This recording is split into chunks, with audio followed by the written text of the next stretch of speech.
அந்த காலத்துல நர்ஸ் தானே மாதாஜி ஃபுல்லா வளர்ப்பாங்க. ஆமா ஆமா. அதான். பேபி சிட்டர் மாதிரி. பேபி சிட்டர் இப்ப மாதிரி எல்லாம் இல்ல. அப்ப வந்து அப்படியே குழந்தை மாதிரி அவங்கதான் ஃபுல் டைம் நர்ஸ். இவங்க குவீன்ஸ் எல்லாம் பிஸியா இருப்பாங்க இல்லையா, அந்த மாதிரி. அந்த ஹரே கிருஷ்ணா. கூனி கூட அதானே, அந்த லெவல் ஆஃப் பவர் அவளுக்கு செவிலி இருந்துச்சுன்னா. தாயின்னு சொல்லுவாங்க மாதாஜி. ஆ? செவிலி தாயின்னு சொல்லுவாங்க மாதாஜி. செவிலி. ஓகே, செவிலி தாய். ஓகே. Okay. ஆத்ம மாதா குரு பத்னி ब्राह्मणी राजपत्निका धेनुर्धात्री तथा என்னது பிருத்வி சப்தேவ மாதரா ஸ்மிருதாக. மாதா குரு ब्राह्मणी राजा ब्राह्मणे राजपत्निका धेनु तथा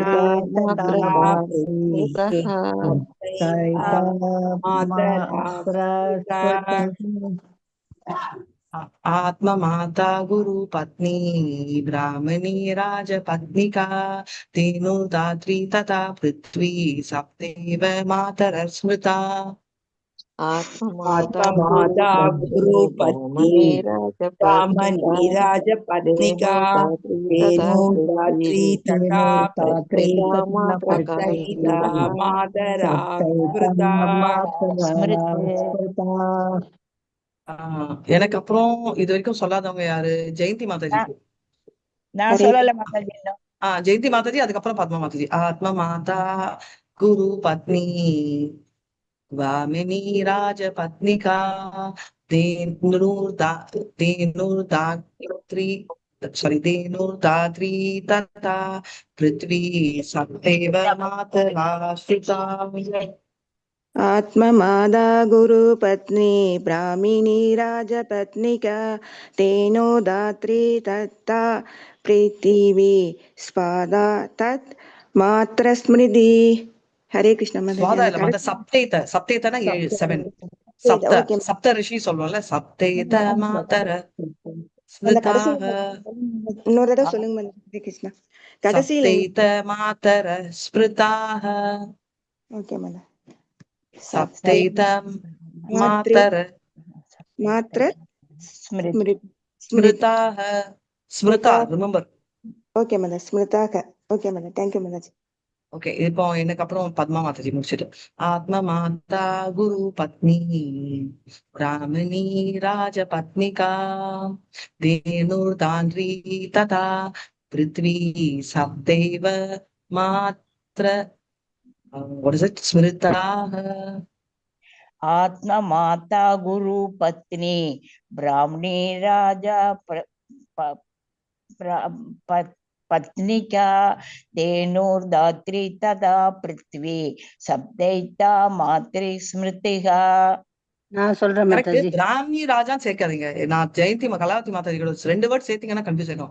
பிராமணி ராஜ பத்னிகா, இது பிராமணி தப்பா போயிடுச்சு. அதனால பிராமணி ராஜா பத்னிகா தேனு வந்துட்டாங்க. ஹரே கிருஷ்ணா மேம். நான் சொல்றேன் ஹரே கிருஷ்ணா. எப்படி இருக்காங்க அம்மா? how are they now? இல்ல மேம், அப்படியே தான் இருக்காங்க மேம். மறுபடியும் ஒரு பிளட் டெஸ்ட் பாக்குறேன். Things are okay. I'll come. Otherwise, I don't know what. Let's see. Krishna willing. Hare Krishna ma'am. I'll sign off. Thank you. Hare Krishna மாதாஜிக்கு அவங்க அம்மாவுக்கு குழந்தைக்கும் ஒரே தடவை ஹரே கிருஷ்ணா சொல்லலாம் Mataji. Hare Krishna Hare Krishna Krishna Krishna Hare Hare Hare Rama Ram Ram Hare Hare. Hare Krishna ma'am. Thank you so much ma'am. Hare Krishna. Hare Mataji. உங்களோட டூருக்கு சரியா இருக்கும் மாதாஜி. ஹரே கிருஷ்ணா. எல்லாருக்குமே ஒரு இடைஞ்சல் இருக்கத்தான் செய்யும். இடைஞ்சல் இல்லாத வாழ்க்கை எதுவுமே கிடையாது இல்லையா? அதெல்லாம் பகவானே பகவானுடைய சோதனை எல்லாம் ஒண்ணும் இல்ல. என்ன நடக்கும் நடக்க போகிறது. அதனால அதை நாம் அப்படியே எடுத்துக்கக்கூடிய மனப்பக்குவம். பகவானே தொண்டு எப்படி பண்ணணும், எங்க பண்ணணும் அப்படிங்கறதெல்லாம் அவர்னே நிர்ணயிச்சுக்கிட்டோம். நம்ம முயற்சி மட்டும் எடுப்போம், அவ்வளவுதான். ஹரே கிருஷ்ணா மாதாஜி. ஒரு டவுட் மாதாஜி. இன்னைக்கு சைதன்யா சரிதாம் ரீடிங் இன்னைக்கு முடிச்சிருவேன். அப்புறம் சாயந்தரமே இன்னைக்கு சாயந்தரமே ஊருக்கு கிளம்புறேன் நானு. அதனால நாளையில இருந்து யாருக்கிட்ட கொடுக்கறது மாதாஜி? யாரு வராங்கல்ல வராங்க. அவங்க நாளைக்கு முடியாது, நாளன்னையில இருந்து தாங்கிறாங்க. ஓகே, நாளைக்கு ஒரு நாள் யாரையாவது பண்ண சொல்லுங்க. அடுத்த நாள்ல இருந்து அவங்க பண்ணணும். அவங்க முடியாத அன்னைக்கு பத்மா மாதாஜி பார்ப்பாங்க. அவங்க முடியிற அன்னைக்கு புஷ்பா மாதாஜி பார்க்கட்டும். சரிங்களா? Fine. எல்லாரும் லேட்டா வராங்க. சரி சொல்லிடுறேன் மாதாஜி. அவ்வளவுதான். மாதாஜி யாரையாவது ஸ்கிரீன் ஷேர் பண்ண சொல்லுங்க மாதாஜி தயவுசெய்து. யார் வராங்க அதுல ஸ்கிரீன் ஷேர் பண்ண? பவானி மாதாஜி ஸ்கிரீன் ஷேர் பண்ணுவாங்க மாதாஜி. யாரு? Bhavani Mataji. Bhavani okay Mataji. Okay fine. Bhavani Mataji, Manimekalai Mataji கூட வந்தா எடுத்துக்கோங்க. ஐ வில் ஆஸ்க் அவங்க மணிமேகலை. மணிமேகலை மாதாஜி அன்மியூட்டே பண்ண மாட்டேங்கிறாங்க. ஓகே. அவங்கள பிடிக்கவே கஷ்டமா இருக்கு. அவங்க மதர் வீட்ல இருக்காங்க போல இருக்கு. அதனாலதான் அவங்களுக்கு கஷ்டமா இருக்குன்னு சொல்லிட்டு இருந்தாங்க. சோ ஏன்னா அவங்க அம்மா வந்து ரொம்ப டிபெண்டன்சியா இருக்காங்க போல இருக்கு. So she needs more service அந்த மாதிரி. சோ அதனாலதான். ஓகே. சோ அவங்களுக்கு நான் சொல்றேன் இந்த 1 வீக் அவங்கள பாத்துக்க சொல்லிட்டு. ஓகே பவானி மாதாஜி ஷேர் பண்ண அவங்க சொல்லுங்க. பண்ணட்டும். நல்லா ஆனா பண்ணுங்க. இவங்க ஒரு பேக்கப்பா இவங்க இருக்க சொல்றாங்க. ஓகே. அவங்களுக்கு ஏதாவது இஷ்யூ வந்தாலும் வந்து ஓகே.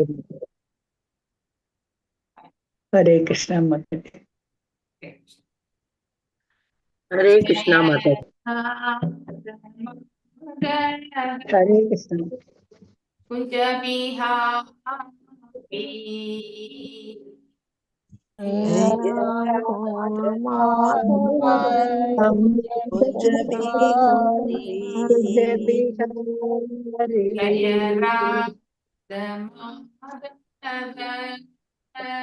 குஞ்ச பிஹாரி ஜெய ராதா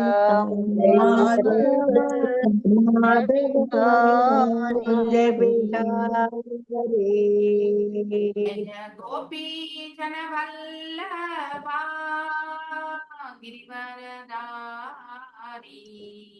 ஜெய கோபி ஜன வல்லபா கிரிவரதாரி கோபி ஜனவல்லபா கிரிவரதாரி ஜெய கோபி ஜன வல்லபா கிரிவரதாரி நந்தன பிரஜன ரஞ்சன யசோதனந்தன யசோதனந்தன பிரஜன ரஞ்சன யசோதரஞ்சன பிரஜன ரஞ்சன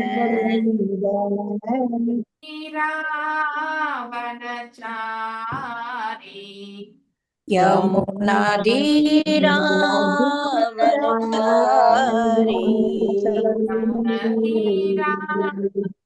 ராவணச்சாரி யமுனதீராவனச்சாரி ஜய ராத மாதவ குஞ்ச பிஹாரி ஜெய ராத மாதவ பிஹாரி ஜய ராத மாதவ குஞ்ச பிஹாரி ஜெய ராத Madhava குஞ்ச Bihari Hare Krishna Krishna Krishna Hare Hare Hare Rama Rama Rama Hare Hare Hare Krishna Krishna Krishna Krishna Hare Hare Hare Rama Rama Hare Rama Rama Rama Hare Hare Hare Krishna Krishna Krishna Hare Hare Hare Rama Rama Rama Rama Rama Hare Hare Hare Krishna, Hare Krishna, Krishna Krishna Hare Hare, Hare Rama Hare Rama, Hare Rama Rama, Hare Rama Hare Hare. भगवते वासुदेवाय Om Namo Om Namo Bhagavate Vasudevaya. ओम नमो भगवते वासुदेवाय Om Om Namo Namo Bhagavate Vasudevaya. Vasudevaya. ओम नमो भगवते वासुदेवाय Om Namo Om Namo Bhagavate Vasudevaya. Vasudevaya. नारायणं नमस्कृत्यां Narayanam Namaskrityam नरं चैव नरोत्तमं Naram Narachaiva देवीं सरस्वतीं व्यासं Devi Saraswati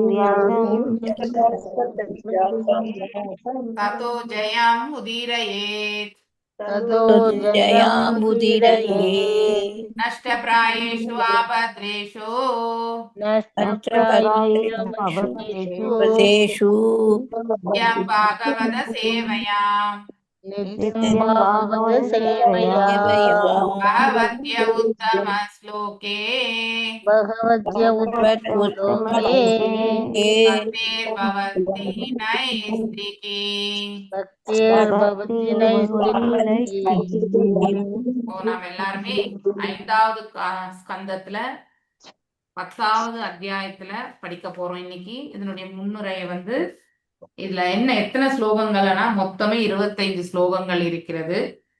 இந்த 25 ஸ்லோகங்களை வந்து 4 பாகங்களாக பிரிக்கப்பட்டிருக்கு.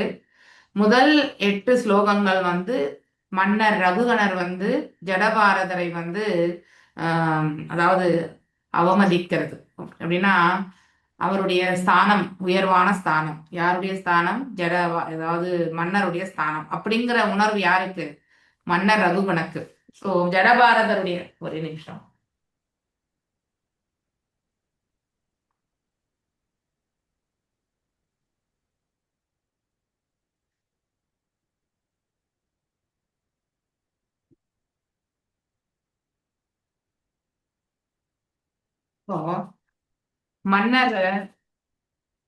மன்னருக்கு தன்னுடைய பதவி அந்த தகுதி எல்லாமே அதாவது உயர்வானது அப்படிங்கிற அந்த உணர்வு. அவர் அப்படின்னா உடல் தளத்திலிருந்து பேசுறார்.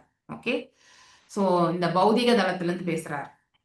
அவர் உண்மையாகவே ஆன்ம தளத்திலிருந்து பேசல. ஏன்னா ஜடபாரதருடைய உண்மையான நிலை என்பதை உணரக்கூடிய அந்த ஞானம் வந்து அவருக்கு இல்லை. ஸோ அதனால அந்த அவர் எடுத்து செல்லக்கூடிய அந்த அதாவது பல்லக்கு இல்லையா, அந்த பல்லக்கு வந்து ஒரு புறம் வந்து ஒரு நபர் வேணும் என்பதற்காக இவரை வந்து பல்லக்கை சுமக்கும்படி கேட்கிறார். ஜடபாரதரோ அவர் வந்து எப்படி போறார்? குடுக்கு நெருக்கமா போறார். அதாவது ஒரு எறும்பு வருதே, எறும்பு கூட நம்ம வந்து மிதிக்க கூடாது அப்படின்னு சொல்லிட்டு கீழே இருந்து பார்க்கும் பொழுது எறும்பு இருக்கும் பொழுது அவர் என்ன பண்றாரு? கொஞ்சம் அப்படி போறாரு. அதனால அவங்க பல்லக்கை எடுத்துட்டு போறவங்க நேரா போக முடியல, இப்படி அப்படி போடுது. இதனால வந்து மன்னருக்கு கோபம் வருது ஆக்சுவலி இல்லையா. ஸோ அதனால வந்து பல்லக்கு தூக்கு கூட தெரியலையே அப்படிங்கிற ஒரு நிலையில வந்து இந்த இடத்துல வந்து சொல்லப்படுகிறது. ஓகே, ஸோ அந்த மாதிரி ரகுகணன் வந்து அவரை வந்து அவமானப்படுத்துறது.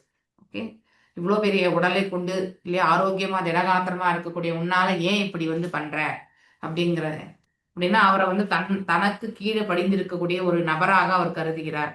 ஸோ இந்த உயர்வான ஸ்தானம் தான் அடைந்திருக்கக்கூடியது இதெல்லாம் யோசிச்சு அவர் பேசக்கூடிய தோரணை வந்து அங்கே அகங்காரம் என்பது வெளிப்படுகிறது இல்லையா, ரஜோகுணத்துக்கே உரியக்கூடிய அகங்காரம். நெக்ஸ்ட் 9-15 அதற்கு ஜடபாரதர் வந்து அவர் கொஷின் கேட்கிறார். என்ன அதாவது பைத்தியமா இல்லை வந்து நீ வந்து பிணமா அப்படின்னு, அதாவது ஆர் யூ டெட், அதாவது நீ என்ன மரணித்திருக்கியா என்ன, எப்படி வேணாலும் செய்யறதுக்கு அப்படிங்கிற ஒரு இது. மரணமான பிறகு எதுவுமே செய்ய முடியாது இல்லையா, ஆனா நீ என்ன பைத்தியக்காரனா அப்படின்ற வந்து சொல்றார். I am your master and I will punish you. நான் உன்னுடைய அதாவது எஜமானன், உன்னை நான் வந்து தண்டிக்க போறேன் ஏன்னா அரசன் என்ற முறையிலிருந்து அவன் பேசுகின்றான். அதற்கு வந்து அவர் ஜடபாரதி சொல்றார் இல்லையா, நான் கண்டிப்பாக அதாவது நீங்க நினைக்கிற மாதிரி கிடையாது, அதாவது ஐ எம் எ சோல் அப்படின்னு சொல்றார், நான் ஒரு ஆத்மா அப்படிங்கறத வந்து சொல்றார். ஸோ இப்படிலாம் அவர் பேசும் பொழுது ரொம்ப நல்லா இருக்கும் இந்த சாப்டர் நம்ம படிக்கும் பொழுது. So material positions are like master and servant are only conventional, அதாவது எல்லாமே அந்த காலகட்டங்களுக்கு ஏற்றவாறு தான், தற்காலிகமானது. ஆக்சுவலி இந்த உலகத்துல நமக்கு எந்த பதவி இருந்தாலும் அது சிறிது காலம்தான், அதற்கு மேற்பட்டு கிடையாது இல்லையா. அத நம்மளை விட யாராவது இன்னும் உயர்வான ஒரு அச்சீவ்மெண்ட்டோட வந்தா நம்முடைய அச்சீவ்மெண்ட் வந்து கீழே போயிடும் இல்லையா. ஸோ இப்போ நம்ம படிக்கும் பொழுது அதாவது நம்ம ஃபர்ஸ்ட் மார்க் எடுக்கிறது இதெல்லாமே வந்து உண்டு இல்லையா. ஸோ ஆனால் அது எல்லாமே ஒரு காலகட்டம் வரைக்கும் தான் நம்ம ஞாபகம் வச்சுக்க முடியும், அதுக்கு மேலே கிடையாது. நான் படிக்கும் பொழுது 500க்கு நான் 445 மார்க் வாங்கினேன். ஓகே, அதாவது 450 வந்து ஸ்டேட் ஃபர்ஸ்ட். ஓகே, 450 வந்து ஸ்டேட் ஃபர்ஸ்ட். அடுத்து வந்து அதுவும் நான் படித்த ஸ்கூலு தான் ஸ்டேட் ஃபர்ஸ்ட் வந்தது. அதுக்கப்புறம் பார்த்தீங்கன்னா 5 மார்க்கில் நான் வந்து 3வது இடத்துல இருந்தேன் நான். ஆனால் இப்போ அது யாராவது வந்து நினைச்சு பார்க்க முடியுமா? கண்டிப்பாக முடியாது. அதெல்லாம் ஒரு அதையும் தாண்டி இப்போ எல்லாம் வரக்கூடிய பசங்க 500க்கு 498 என்ன 1 மார்க் 2 மார்க் வித்தியாசத்துல எல்லாமே பாஸ் ஆகக்கூடியவங்க. அப்போ நம்ம பண்ண அச்சீவ்மெண்ட் என்னது? அதை வந்து ஓவர்ரூல் பண்ணி போகக்கூடியது. இப்போ லேட்டஸ்டா ட்ரெண்ட் என்ன இருக்கோ அதை தான் ஞாபகம் வச்சுக்க முடியும். அது கூட என்னது சில காலம், அதையும் தாண்டி வரவங்க எல்லாம் கூட இருக்காங்க. ஸோ அப்படி அந்த புக்கையே கரைச்சி குடிச்சு எழுதுறவங்க. நாங்கள் படிக்கிற காலத்துல எல்லாம் புக்கெல்லாம் யாரும் கரைச்சி குடிச்சது கிடையாது. டீச்சர்ஸ் கூட வந்து சொல்லி கொடுப்பாங்க, அதே மாதிரி வந்து படிச்சுட்டு வந்து தான் எழுதுவோம் இல்லையா. மனநம் எல்லாம் பண்ணி மக்கு பண்ணி எழுதுறதெல்லாம் வரவே வராது, யாருமே எழுத மாட்டாங்க அந்த மாதிரி. ஆனா இப்ப எல்லாருமே அது மேலும் இந்த சமத்துவ கல்வின்னு வந்துட்டு அந்த பாடக்கல்வியினுடைய தரமே வந்து குறைந்து விட்டது. நாங்க படிக்கும்போது டஃப்பாக தான் படித்தோம், எங்களுடைய ஹிஸ்ட்ரி ஜியாகிரபி புக் எல்லாமே ரொம்ப டஃப்பாக தான் இருந்தது. ஸோ அப்படிதான் படித்தோம். ஆனா இப்போ அதாவது எங்களை விட காட்டிலும் எங்க அப்பா அம்மா படிக்கும்பொழுது அந்த +1 பாஸ் ஆகிறதே வந்து ஒரு டிகிரிக்கு சமம்னு சொல்லுவாங்களாம், அந்த அளவுக்கு டஃப்பாக இருக்குமா. அதுக்கப்புறம் நாங்க படிக்கும்போது வந்தப்போ ஓரளவுக்கு வந்து அட்லீஸ்ட் நம்ம கலாச்சாரத்தை எல்லாமே வந்து படித்தோம் இல்லையா. சோழ மண்டலம், அதுக்கப்புறம் வந்து பாண்டிய மண்டலம் இல்லையா, சேர மண்டலம், இப்படி அதாவது மேஜரா இந்தியாவுடைய ஆளுமைகளை எல்லாம் படிச்சு அதுக்கப்புறம் தமிழ்நாட்டு ஆளுமைகளை எல்லாமே படிச்சிருக்கோம் நம்ம.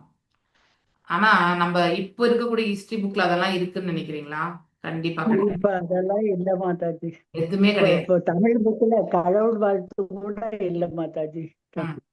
ஸோ எதுவுமே கிடையாது, மொட்டையா ஏதோ பசங்க அந்த தரத்துல என்ன இருக்கும் நாலேஜ் பசங்களுக்கு. ஐம் சீயிங் எங்க ஆஃபீஸ்ல பார்த்தீங்கன்னாக்கா தமிழ் பிள்ளைங்க தான் நிறைய வேலை பண்றாங்களே. They only come for job. இந்த பக்கம் வந்து நிறைய வந்துடுறாங்க பசங்க. ஆனால் அவங்களுக்கு இங்கிலீஷ் கம்யூனிகேஷனும் வரல, கிராமட்டிக்கலும் வரல அவங்களுக்கு. நாமெல்லாம் 6th ஸ்டாண்டர்ட்லேயே வந்து கிராமர் அங்கேயே வந்து கிளியர் ஆகிடும். கவர்மெண்ட் ஸ்கூலில் தான் நான் படித்தேன். நான் 5th வரைக்கும் கான்வென்ட்டில் படிச்சுட்டு அதுக்கப்புறம் இங்கிலீஷ் மீடியம் கிடையாதுன்னு எங்கள் அப்பா எடுத்து போய் கேர்ள்ஸ் ஹை ஸ்கூலில் இங்கிலீஷ் மீடியம் ஒரே கிளாஸ் தான் இருக்கும். இன்னைக்கு கூட எங்கள் டீச்சரை நான் இன்னைக்கு ஞாபகம் வச்சுக்கிறேன். நான் அவங்க பேர் ஜெயலக்ஷ்மி டீச்சர் தான் நினைக்கிறேன். அவங்க பேரே ஒரு மாதிரி டிஃப்ரெண்டாக இருக்கும். ஸோ அவங்க சூப்பராக சொல்லி கொடுத்தாங்க கிராமர் மட்டும். இன்னைக்கு வரைக்கும் பேஸ் கிராமர் வந்து நான் கவர்மெண்ட் ஸ்கூலில் 6th படித்த அந்த கிராமர் வந்து எஸ், அதுக்கு முன்னாடி நான் கான்வென்ட்டில் படித்ததுனால ஒரு பேஸ் இருந்தது. ஆனாலும் அவங்க சொல்லி கொடுக்கும்போது எனக்கு அது பிடிச்சிக்க, அதாவது கிராஸ் பண்ணக்கூடிய அந்த இது கெப்பாசிட்டி இருந்தது. ஸோ அதனால வந்து அவ்வளோ அழகாக சொல்லி கொடுப்பாங்க அங்கே. அப்போ தையல் கலை எல்லாமே, அதுக்கப்புறம் வந்து டிராயிங், இது எல்லாமே இருந்தது. இப்போ எதுவுமே, அதாவது எல்லாமே ஒரு மாதிரி தாய் தந்தையருக்கு தான் பனிஷ்மெண்ட் மாதிரி ஆயிடுச்சு. டீச்சர்ஸ் வந்து கைட் பண்ணுறாங்களோ இல்லையோ, ஆனால் வீட்டில் அப்பா அம்மாவுக்கும் பனிஷ்மெண்ட், ஈவன் டீச்சர்ஸ்க்காகவும் வந்து காலேஜில் வந்து ஸ்கூலில் வந்து பனிஷ்மெண்ட் மாதிரி தான் அவங்களுக்குமே பர்டன். அதாவது நாலேஜை சொல்லி கொடுக்கறதுக்கு பதிலாக, அதாவது ஸ்கில்ஸை சொல்லி கொடுக்கறதுக்கு பதிலாக எக்ஸ்ட்ரா கரிக்குலர் ஆக்டிவிட்டீஸில் வந்து ஃபோக்கஸ் பண்ணி அதில் வந்து என்ன ஆகுதுனாக்கா டைல்யூட் ஆகிடுறது. எக்ஸ்ட்ரா கரிக்குலர் ஆக்டிவிட்டீஸ் வந்து அவங்கவுங்க கெப்பாசிட்டிக்கு மேலே தான் போகவே கூடாது, ஓரளவுக்கு தான் இருக்கணும். வாரத்துக்கு ஒரு தையல் கலை, வாரத்துக்கு ஒரு டிராயிங் கிளாஸு, வாரத்துக்கு ஒரு பிடி, இப்படி தான் இருந்துச்சு அந்த காலகட்டத்தில் இல்லையா. ஸோ அந்த மாதிரி அந்த குவாலிட்டி ஆஃப் எஜுகேஷன் வந்து பார்த்தீங்கன்னாக்கா ரொம்ப நல்லா இருந்துச்சு. டீச்சர்ஸ் கூட வந்து நிறைய நிறைய திட்டு அதாவது ஒரு அடி கூட அடிச்சிருவாங்க இல்லையா, எருமை மாடை இதெல்லாம் இந்த மாதிரி எல்லாம் வந்து திட்டு வாங்கினவங்க எல்லாம் உண்டு. ஓகே, ஸோ என்ன பண்ண ஏன் நல்ல ஒரு மாதிரி அந்த டீச்சர்ஸ் திட்டுறதையே பார்த்தீங்கன்னாக்க இப்ப நினைச்சா கூட அவங்க நம்ம மேல எந்த அளவுக்கு அப்ப திட்டும்போது நமக்கு கொஞ்சம் you would have felt bad. ஏன் அப்படி டீச்சர் வந்து அடிக்கைய புடிச்சு திருவாங்க மாதாஜி. ஆமா. சோ அப்ப வந்து ஏன் வந்து செய்யல, கிளாஸ்லயே அலர்ட்டா இருக்கும் இல்லையா, அந்த மாதிரி எல்லாம் சூப்பரா. அதாவது இப்ப நினைக்கும் போது அந்த காலத்து கிளாஸஸே நல்லா இருந்ததுன்னு நினைக்கிறேன் நான். இப்பெல்லாம் ஹைஃபையா நம்ம பிள்ளைங்களுக்கு டிஃபன் பாக்ஸ் காலையிலேயே மத்தியானத்துக்கு எல்லாம் பேக் பண்ணி அனுப்புனா கூட அங்க போய் குறுக்குறே லேஸ் வாங்கி சாப்பிடக்கூடிய பிள்ளைங்களை தான் நம்ம வச்சிருக்கோம் இல்லையா. ஸோ அப்படி இருந்தும் ஒன்றும் பிரயோஜனம் இல்லை. தட்டு தடுமாறி இங்கிலீஷ் ஓரளவுக்கு சிட்டியில இருக்கிறவங்களுக்கு வந்துருது. ஆனா கிராமப்புறங்கள்ல இருந்து படிக்கக்கூடிய பிள்ளைகளுக்கு ரொம்ப ரொம்ப கஷ்டம். ஸோ எழுதுறது வந்து ரொம்ப கஷ்டம். ஸோ பேசிஸே வந்து ரொம்ப ஆட்டம் கண்டு போயிடுச்சு. ஸோ அதனால இப்போ இன்ஜினியரிங் படிச்சுட்டு வரவங்களுக்கு என்ன நாலேஜ் இருக்கு அப்படிங்கிற ஒரு சுச்சுவேஷன் வந்துருச்சு. ஸோ ஒன்றும் அதாவது நான் இப்போ இந்த இன்ஜினியர்ஸ் எல்லாம் வேலை பண்றாங்க இல்லையா, அதை வச்சு நான் சொல்றேன்னா அவங்களுக்கு கோர் நாலேஜ் இருக்கான்னா அது இட்ஸ் மோர் லேகிங் ஆக்சுவலி. அதனால ஸோ இந்த எஜுகேஷன் சிஸ்டமே வந்து ரொம்ப டைல்யூட் ஆகி கீழே வருகை எடுத்துன்னு வந்துட்டாங்க. இதுக்கு மேலே கீழே போச்சுன்னா அவங்க ஸ்கூலுக்கே அனுப்ப வேண்டாம், நம்ம வீட்டிலே வச்சிடலாம் பசங்களை. ஒன்றும் அதாவது மூளையே வேலை செய்யாது அவங்களுக்கு. ஓகே, அதாவது பேசிக்கா வந்து எப்படி பாடம் நடத்தணும் அது எல்லாமே வந்து மாறிடுச்சு. தட் குவாலிட்டி இல்லை. அதாவது டெஸ்ட் வைக்கிறது நீட்டா வந்து அந்த அழகா இருக்கும், அந்த சிஸ்டமே வந்து ரொம்ப நல்லா இருக்கும். இப்போ அந்த மாதிரி கிடையாது. So it is not like that. அதனால இப்ப எல்லாம் மார்க்லாம் என்ன ஆகுது, அவுட் ஆஃப் அவுட் வந்துடுது. அவுட் ஆஃப் அவுட் எல்லாம் கண்டிப்பா கொடுக்கவே மாட்டாங்க, தலைகீழே நின்னாவது கொடுக்க மாட்டாங்க டீச்சர்ஸ். அவ்வளோ எதிர்பார்ப்பாங்க ஆன்சர்ஸ் இல்லையா. இப்பெல்லாம் சும்மாவே ஒரு வார்த்தை 2 வார்த்தைக்கும் வந்து மார்க் கொடுத்துடணும், இது கொடுத்துடணும், இது கொடுத்துடணும்னு கொடுத்துட்றாங்க. அதனால அவுட் ஆஃப் அவுட் வாங்கினாக்க நம்ம என்ன ஆகுதுன்னா குவாலிட்டி ஆஃப் எஜுகேஷன் கம்மியானதுனால நீட் எக்ஸாம் போயிட்டு நம்ம என்ன பண்றோம், ரொம்ப ஸ்ட்ரகிள் ஆகும் கிளியர் பண்றது. அதுக்கு எக்ஸ்பிளிசிட்டியா வந்து நம்ம தனியா ஒரு கோச்சிங் சென்டர்ல போயிட்டு படிச்சு அதுக்கப்புறம் தான் நம்மளால வந்து எடுத்துக்க முடியுது. ஸோ அப்படி நம்ம பௌதிகத்தினுடைய தரத்தை பத்தி நம்ம யாருமே வந்து நிரந்தரமான கன்வென்ஷனல் எப்பவுமே மாற்றம் மாறிண்டே இருக்கும் இல்லையா, it is always changeable. So அந்த மாதிரி ஒரு நிலைக்கு இருக்கு. ஸோ இதெல்லாம் வந்து ஒரு காலகட்டத்தில் நான் சர்வெண்டா இருந்தாலும் நீ மாஸ்டர் இருக்கலாம், நீ சர்வெண்டா இருந்தால் நான் மாஸ்டர் ஆகலாம். இதெல்லாமே மாற்றத்திற்கு உட்பட்டது. அப்புறம் வந்து there is no gain in punishing self-realized man or madman. Correct.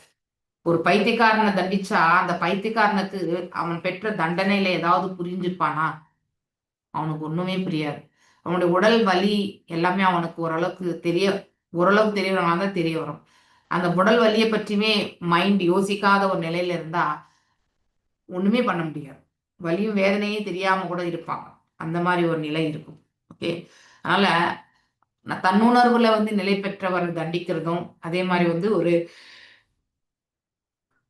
பைத்தியக்காரனை தண்டிக்கிறதுலயும் எந்த பிரயோஜனமே கிடையாது இல்லையா. தன்னுணர்வு பெற்றவர்கள் வந்து அதை வந்து ஏற்றுக்கொள்ளக்கூடிய பக்குவத்துல இருப்பாங்க. பைத்தியக்காரனுக்கு தான் எதற்கு கஷ்டப்படுறோம்னு தெரியாம கஷ்டப்படுவான். அதனால ஸோ இந்த மாதிரி ஒரு தண்டனை வந்து நீங்க கொடுக்கக்கூடிய தண்டனை எந்த இதுக்குமே பிரயோஜனம் கிடையாது. அப்படின்னா தான் எந்த நிலையில இருந்தாலும் இல்லையா, அதாவது தான் பைத்தியக்காரன் என்று அவர் நினைச்சாலும் சரி, தான் வந்து தன்னுணர்வுல நிலையில நினைச்சாலும் சரி, இரண்டுலையுமே எனக்கு எந்த வலியும் கிடையாதுன்ட்டு கிளியரா சொல்றார். இதை பத்தி பேசும்போது 9, 10, 11, 12 ஸ்லோகங்கள் இதை பத்தி சொல்றது.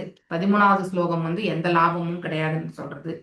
14, 15 வந்து ஜடபாரதர் வந்து அந்த பல்லக்கை தூக்கினே போறார். அதுக்கப்புறம் ரகுகணா வந்து அவருக்கு மரியாதைகளை செலுத்தி அவரிடத்துல மன்னிப்பு கோருகின்றார். ஓகே, ஸோ இந்த இது அடுத்து 16ல இருந்து 20 வந்து ஹம்பிள் சப்மிஷன். அதாவது அவர் வந்து தன்னை வந்து ஏதோ பவ்யமா வந்து சின்சியரா இல்லையா, ஸோ நேர்மையான முறையில வந்து அவருடைய தாழ்படுகின்றார் ஜடபாரதர். அவர்கிட்ட கேட்கிறார், நீங்கள் யாரு இல்லையா, ஸோ நீங்க அதாவது what is the most secure shelter, அதாவது மிகவும் பாதுகாப்பான ஒரு நிழல் எது இந்த உலகத்துல இல்லையா, ஏன் இந்த மாதிரி நீங்க வந்து மாறு வேடத்துல வந்து சுத்திட்டு இருக்கீங்க அப்படிங்கறதெல்லாம் ஒரு கொஸ்டின் கேட்கிறார். 21ல இருந்து 25 வந்து அவர் வந்து ஜடபாரதருடைய கேள்விகளுக்கு எல்லாமே வந்து விடை கொடுக்கிறார். யாரு, சாரி ரகுகணனுடைய கேள்விகளுக்கு எல்லாமே ஜடபாரதர் வந்து விடை கொடுக்கிறார். ஸோ நான் வந்து அதாவது நான் வந்து இந்த உலகத்துல வந்து டிஃபரெண்ட் ஒரு ஆத்மா இந்த உலகத்துல வந்து வெவ்வேறு உடல்களை தரித்து வந்திருக்கக்கூடிய ஒரு ஆத்மா அப்படிங்கிறத வந்து எடுத்துரைக்கிறார். ஸோ எஸ், ஒரு அரசனுடைய கடமை வந்து தவறாக அதாவது தவறான செயல்கள் புரிபவரை வந்து தண்டிக்கிறது வந்து ஒரு அரசனுடைய கடமை. ஸோ அதனால அதுக்கப்புறம் இவர் வந்து ரொம்பவுமே மன்னிப்பு கோருகிறார். கருணை புரியுங்க, இல்லைன்னா இந்த அபராதங்கள்ல இருந்து என்னால மீள முடியாது அப்படிங்கிறது எல்லாமே அந்த மன்னர் ரகுகுணன் வந்து அவர் தாழ் பணிகின்றார், ஜடபாரதர் தாழ். ஓகே, இதுதான் நாம் இந்த இடத்துல படிக்க போறோம். ஓகே, ஸோ இந்த அத்தியாயத்தினுடைய முன்னுரையை நான் படிக்கிறேன், அதுக்கு அடுத்து ஸ்லோகங்கள் நீங்க வாசிங்க. இந்த அத்தியாயம் மானுட வடிவில் உள்ள மன்னர் பரதர் சிந்து மற்றும் சௌவீர பகுதிகளை ஆண்ட மன்னர் ரகுகணர் என்பவரால் வெற்றிகரமாக ஏற்றுக்கொள்ளப்பட்டது என்று பற்றி கூறுகிறது. அந்த மன்னர் தனது பல்லக்கை தூக்கும்படி மானுட பரதனை கட்டாயப்படுத்தியதோடு அவர் சரியாக தூக்கவில்லை என்று கூறி அவரை தண்டிக்கவும் செய்தார். மன்னர் ரகுகணனின் பல்லக்கை தூக்குவதற்கு ஒரு ஆள் தேவை. பல்லக்கு தூக்கிகளின் தலைவனுக்கு இவ்வேளைக்கு பொருத்தமானவராக மானுட பரதர் தென்பட்டார். அதனால் அவர் பல்லக்கை தூக்குவதற்கு வற்புறுத்தப்பட்டார். ஆனால் பரதரோ தனக்கு கிட்டப்பட்ட கட்டளைக்கு எந்தவித எதிர்ப்பும் காட்டாமல் மிகவும் பணிவுடன் அதை ஏற்றுக்கொண்டு பல்லக்கை தூக்கிச் சென்றார். அவ்வாறு தூக்கிச் செல்லும் பொழுது ஒரு எறும்பின் மீது கூட தன் கால் பட்டுவிடக் கூடாது என்பதில் அவர் மிகவும் கவனமாக இருந்தார். அப்படி ஏதேனும் ஒரு எறும்பு தனது பாதையில் குறுக்கிட்டால் அவர் சிறிது நேரம் நின்று எறும்பு கடந்து சென்ற பிறகே மீண்டும் நடக்க தொடங்குவார். இதன் காரணமாக அவர் பிற பல்லக்கு தூக்கிகளின் நடை வேகத்திற்கு ஈடு கொடுக்க முடியவில்லை. பல்லக்கினுள் அமர்ந்திருக்கும் மன்னர் இதனால் பெரும் இடைஞ்சலுக்கு ஆளானார். பரதரோ உட்கருத்திலிருந்து முற்றிலும் விடுதலை பெற்றவர். ஆதலினால் அவர் வசவு மொழிக்கு எந்த விதமான எதிர்ப்பும் தெரிவிக்கவில்லை. தொடர்ந்து பல்லக்கை தூக்கிச் சென்றார். அவர் மீண்டும் அதே தவறை செய்தபோது மன்னர் அவரை தண்டிக்கப் போவதாக மிரட்டினார். இவ்வாறு மன்னர் தன்னை கண்டிக்கும் பொழுது பயன்படுத்தி கொண்டு மோசமான மொழிகளுக்கு அவர் எதிர்ப்பு தெரிவித்தார். ஜடபாரதரின் உபதேசங்களை கேட்ட மன்னரின் உண்மை அறிவு விழிப்புற்றது. அவர் தனது உணர்விற்கு வந்தவுடன் தான் மிகவும் சிறந்த கற்றறிந்த தெய்வீக மகானிடத்து தவறு செய்துவிட்டோம் என்று புரிந்து கொண்டார். அச்சமயம் அவர் மானுட பரதரை மிகுந்த பணிவுடனும் மரியாதையுடனும் பொறுத்து கொள்ளுமாறு வணங்கினார். அவர் இப்பொழுது ஜடபாரதர் பயன்படுத்திய தத்துவ மொழிகளின் ஆழ்ந்த பொருளுரை அறிந்து கொள்ள வேண்டும் என்பது விரும்பி மிக்க நேர்மையுடன் மானுட பரதரின் மன்னிப்பை வேண்டினார். ஒரு தூய பக்தனின் திருவடி தாமரைகளுக்கு குற்றமிழைப்பவன் சிவபெருமானின் சூலாயத்தினால் நிச்சயம் தண்டிக்கப்படுவான் என்பதை அவர் ஒத்துக்கொண்டார். ஹரே கிருஷ்ணா. எஸ், பத்மம் சாரி பிரேம மாதாஜி வாசிங்க. अद शिशुक उवाच अथ सिन्धु सौवीरपदे रघुगणस्य व्रजद इषुमध्यास्तडे तत्पुलः पदिना शिबिगावाह पुरुषान्वेषण समये दैवेनोपास्पासादिद सद्विजवर वत्व एष वीवा युवा संहन्नङ्गो गोकरवत् துரம்போடும் அவமிதி பூர்வ விஷ்டிகிருஹீதை சக கிரீதிஹ ஸ்பர்ஷம் அதஹ அர்ஹ உவாஹ சிவிகாம்ச மகானுபாவ. எஸ், வாசிங்க.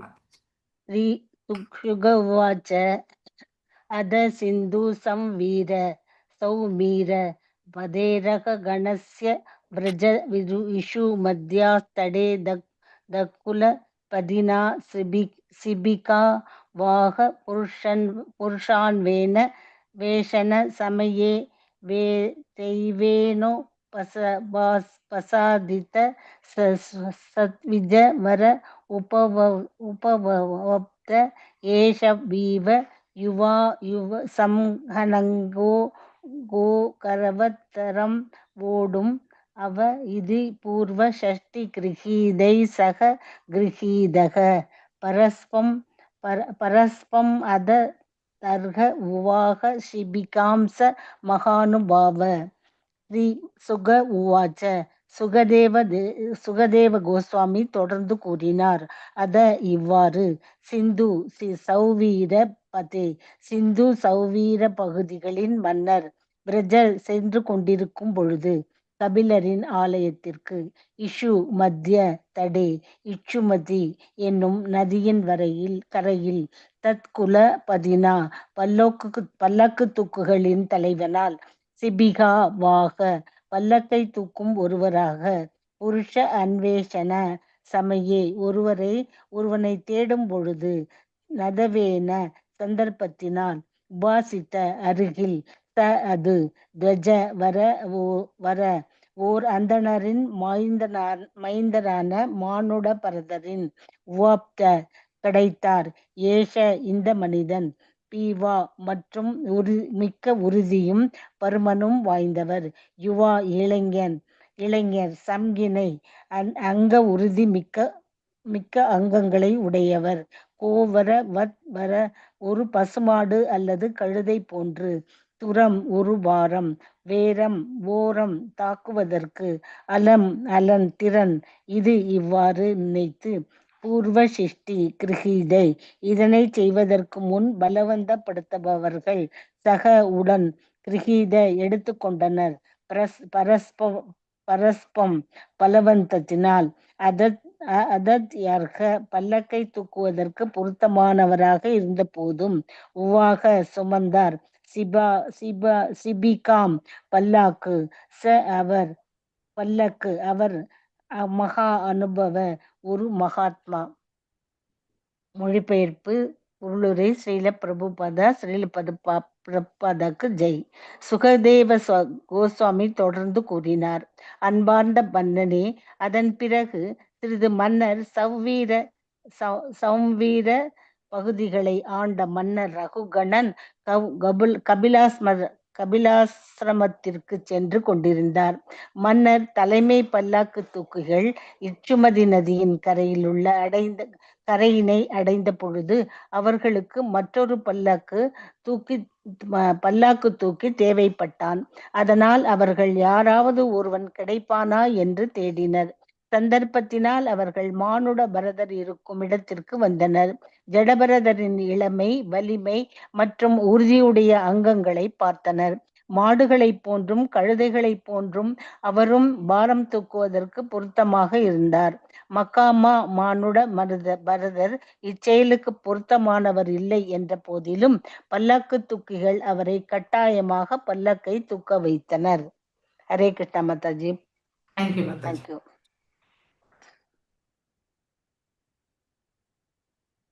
गीता माताजी. यदा हि द्विजवरे परश्येषु मात्रावलोकानुकदेर्न समाहिता पुरुषगतिस्तदा विषम कदां स्वासिभिकां रघुगणा उपधार्य पुरुषान् अधिवहद आसहे वोडरा सात्व अधिक्रमद किं हिरे விஷமம் உஹ்யதே யானம் இதி. ஹரே கிருஷ்ணா மாதாஜி. ஹரே கிருஷ்ணா மாதாஜி. நான் படிக்கிறீங்களா மாதாஜி? நான் படிக்க சொன்னாங்க. படிங்க. ஹரே கிருஷ்ணா. பதம் 2. கீதா மாதாஜி. யதா ஹி த்வஜ வரஸ்ரேஷு மாத்ரவலோகானுகதேன மகாஹிதா புருஷ கதிஸ் ததா விசமா கதாம் ஸ்வ சிபிகாம் ரகுகண உபதார்ய புருஷான் அதிவஹத ஆசஹோ ஓடரா சாத்வ அதிக்ரமத கிம் ஹிதி விஷமம் உத்யதே யானம் இதி.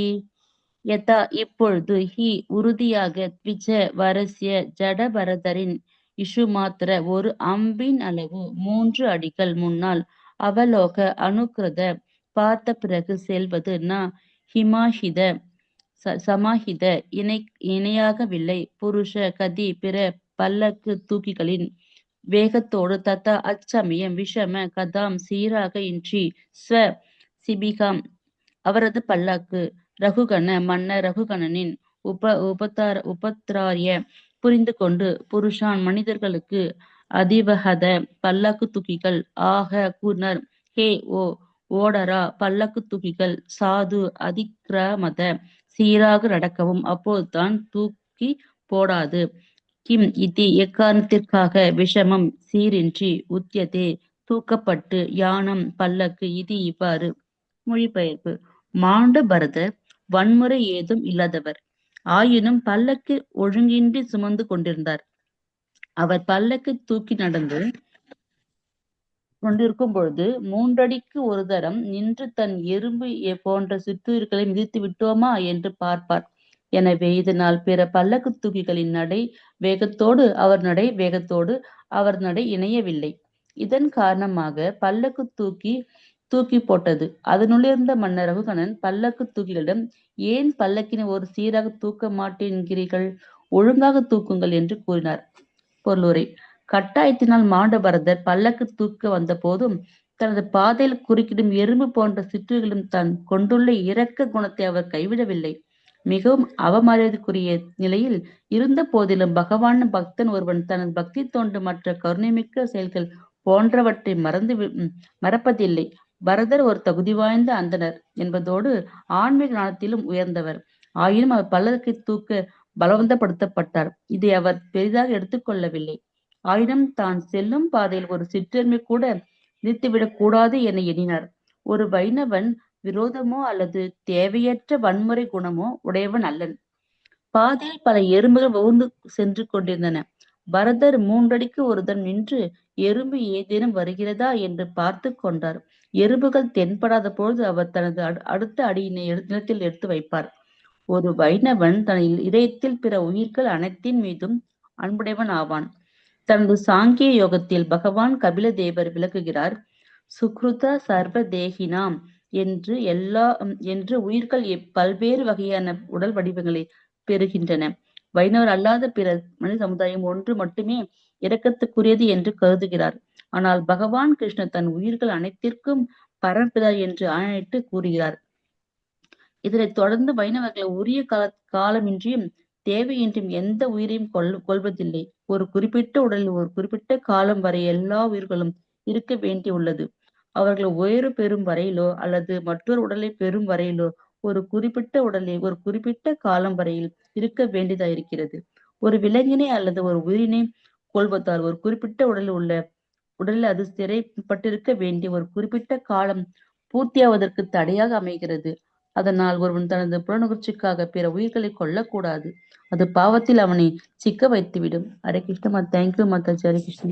தேங்க்யூ மாதாஜி. எஸ் பத்மா மாதாஜி.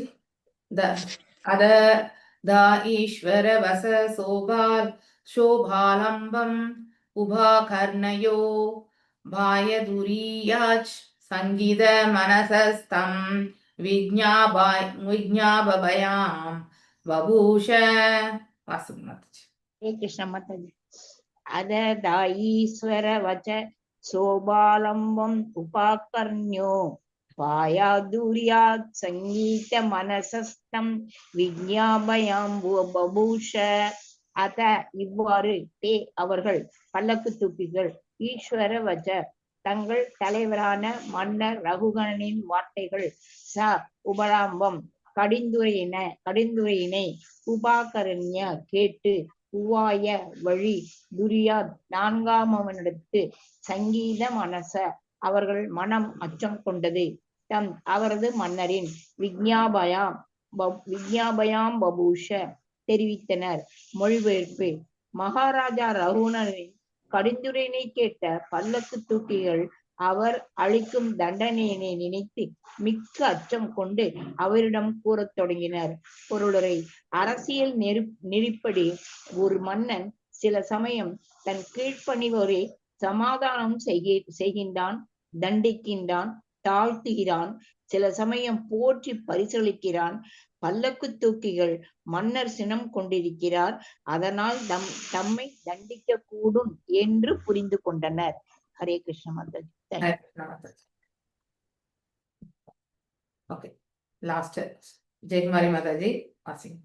நவயம் நாதேவ பிரமத்தா பவன்யமானுபதாஹ சாத்வயேவ சஹாமஹ அயம் हातुनैव नियुक्तो अभि नातृतं व्रजति नानेन सह व्योढुम् ऊहाः वयं पार्याम इति। हरे कृष्णा माता जी। न वयं नादेव प्रमत्ता भवन्निय मानुपताः सात्व एव सकाम अयम् तुनैव नियुक्तोऽपि न त्रुतं व्रजति नानेन सக ஓடும் உக வயம் பாரியாம இதி. ந இல்லை, வயம் நாங்கள், நரதேவரே மன்னர் முழுமுதற் கடவுளின் தூதராக கருதப்படுகிறார். பிரமத்தா எங்கள் கடமையில் தவறுதல், பவத் நியம் அனுபதா தங்கள் கட்டளைக்கு எப்போதும் கீழ்ப்படிந்தவர்கள், சாது முறையாக, ஏவ உறுதியாக, வகாம நாங்கள், சுமப்பது, அயம் இந்த மனிதன், அதுனா இப்போதுதான், ஏவ உண்மையில், நியுக்தல் எங்களோடு பணியில் அமர்த்தப்பட்டிருக்கிறான், அபி இருந்த போதிலும், இல்லை, திருதம் மிக விரைவில், பிரஜதி உழைப்பது, ந இல்லை, அனேன அவரது, சக உடன், ஓடும் சுமப்பதற்கு, உக ஓ வயம் நாங்கள், பாரயாம இயல்வது, இதி இவ்வாறு. பொருளுரை தான் இருக்கு மாதாஜி, மொழிபெயர்ப்பு இல்லைங்க மாதாஜி. இல்ல படிங்க, என்ன இருக்கோ அது படி. எஸ் மாதாஜி. பொருளுரை பை ஸ்ரீல பிரபுபாதாக்கு ஜெய். பிற பல்லக்கு தூக்கிகள் சூத்திரர்கள், ஆனால் மானுடர் பரதரோ ஓர் உயர்ந்த அந்தனர், சிறந்த பக்தரும் ஆவார். சூத்திரர்கள் பிற உயிர்களின் மீது கருணை காட்டுவதில்லை, ஆனால் ஓர் வைணவன் சூத்திரனை போல் நடக்க முடியாது. ஒரு சூத்திரனும் அந்தன வைணவனும் இணைந்தால் அவரது செயல் நிச்சயம் சீராக இருக்காது. பல்லக்கை தூக்கும் சூத்திரர்கள் வழியில் உள்ள எறும்புகளை பற்றி கவலைப்பட மாட்டார். ஆனால் பரதரோ அச்சூத்திரர்களை போன்று செயல்பட முடியாது. அதனால் இடையூறு நேர்ந்தது. ஹரே மாதாஜி. தேங்க்யூ மாதாஜி. ஹரே கிருஷ்ணா.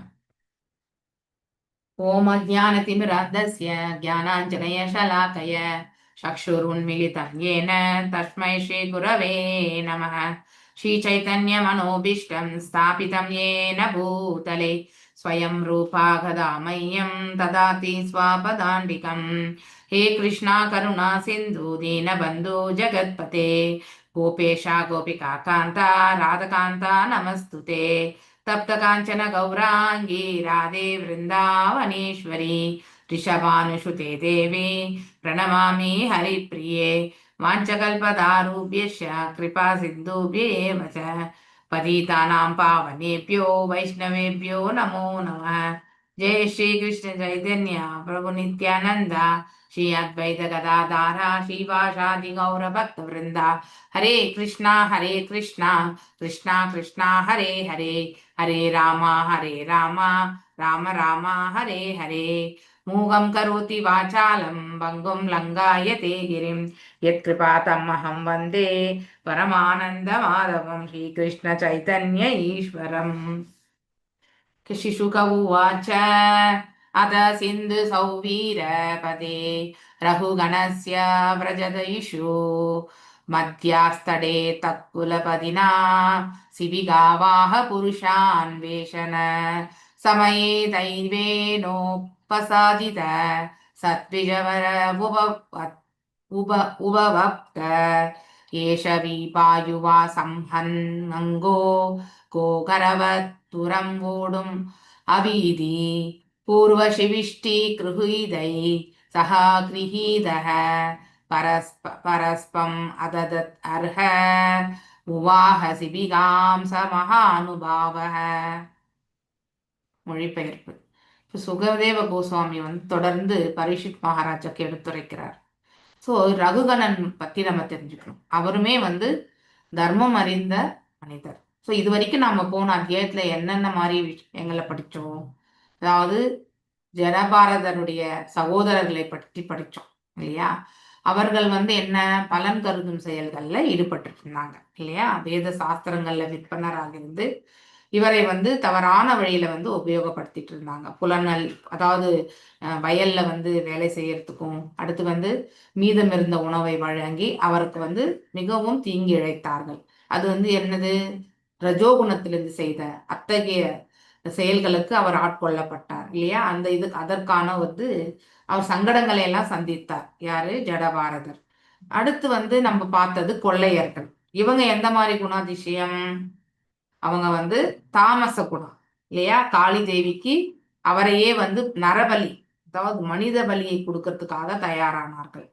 சோ அவ்வளவு அஞ்ஞானத்திலிருந்து செயல்பட்டார்கள். ஆனா இங்க நாம் இந்த இதுல வாசிக்கும் பொழுது இப்போ சத்வத்துல இருக்கக்கூடிய ஒரு மன்னருடைய நிலையை பற்றி யோசிக்க போறோம். ஓகே, அவரை பற்றி தெரிந்து கொள்ளும். ஆனா இப்ப இந்த ரகுகணர் மன்னர் எந்த சிந்து மற்றும் சௌவீர பகுதிகளை ஆண்ட மன்னர் என்று சொல்லப்படுகிறது. அதாவது கபிலாசிரமத்தை நோக்கி சென்று கொண்டிருந்தார். ஏன் கபிலாசிரமத்திற்கு சென்றார்? அவர் ஆத்ம ஞானத்தை பெறணுன்றதுக்காக குருவை தேடி சென்றார். ஓகே, தனக்கு ஒரு குரு வேணும் அப்படிங்கிறத தேடினார். ஒவ்வொருத்தருமே வாழ்க்கையில ஒரு குருவை தேட வேண்டும். குருவின் வழிநடத்துதல் இல்லாமல் நம்ம வாழ்க்கையில வந்து பக்குவத்தை அடைய முடியாது.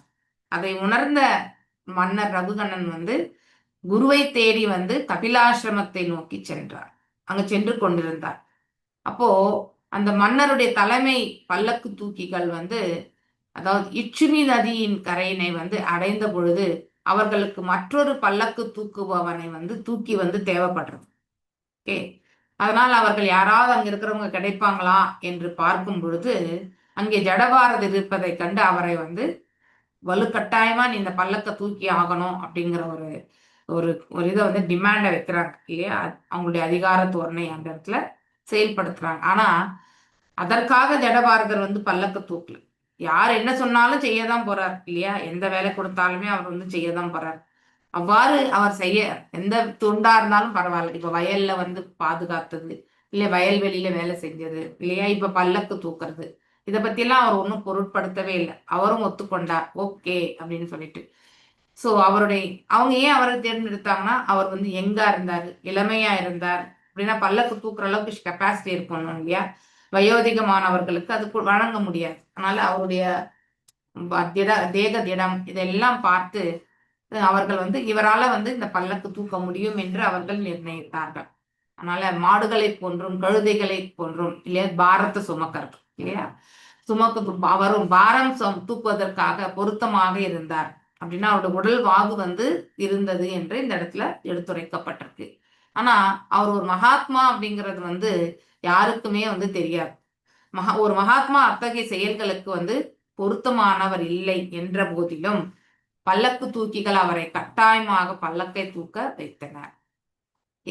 அவர்கள் உண்மையான நிலையை அவர்கள் வந்து புரிந்து கொள்ள முயற்சி செய்யவில்லை இல்லையா. மேலும் அவர் வந்து ஒரு வைத்தியக்காரனை போல இருக்கக்கூடிய அந்த நிலையில் இருந்தாலும் அப்படிப்பட்டவரை அவர்கள் வந்து அழைக்க வேண்டிய அவசியமே கிடையாது. இருந்தும் தங்களுடைய அதாவது செயலுக்காக ஒருத்தர் வேணும்ன்றதுக்காக கட்டாயப்படுத்தி அவரை வந்து இந்த பல்லக்கு தூக்கக்கூடிய விஷயத்துல வந்து அமர்த்துகிறார்கள். ஓகே, யதாஹி த்விஜ வர்யேஷு மாத்ராவாலேகானுதேர்னா சமாஹிதா புருஷகதிஸ்ததா விஷமகதாம் ஸ்வாசிபிகாம் ரகுகண உபதாரிய புருஷான் ஹரிவஹர ஆசதேவோடரா சாத்வ அதிக்ரமத கிம் இதி விஷமம் முஹ்யதே யானம் இதி.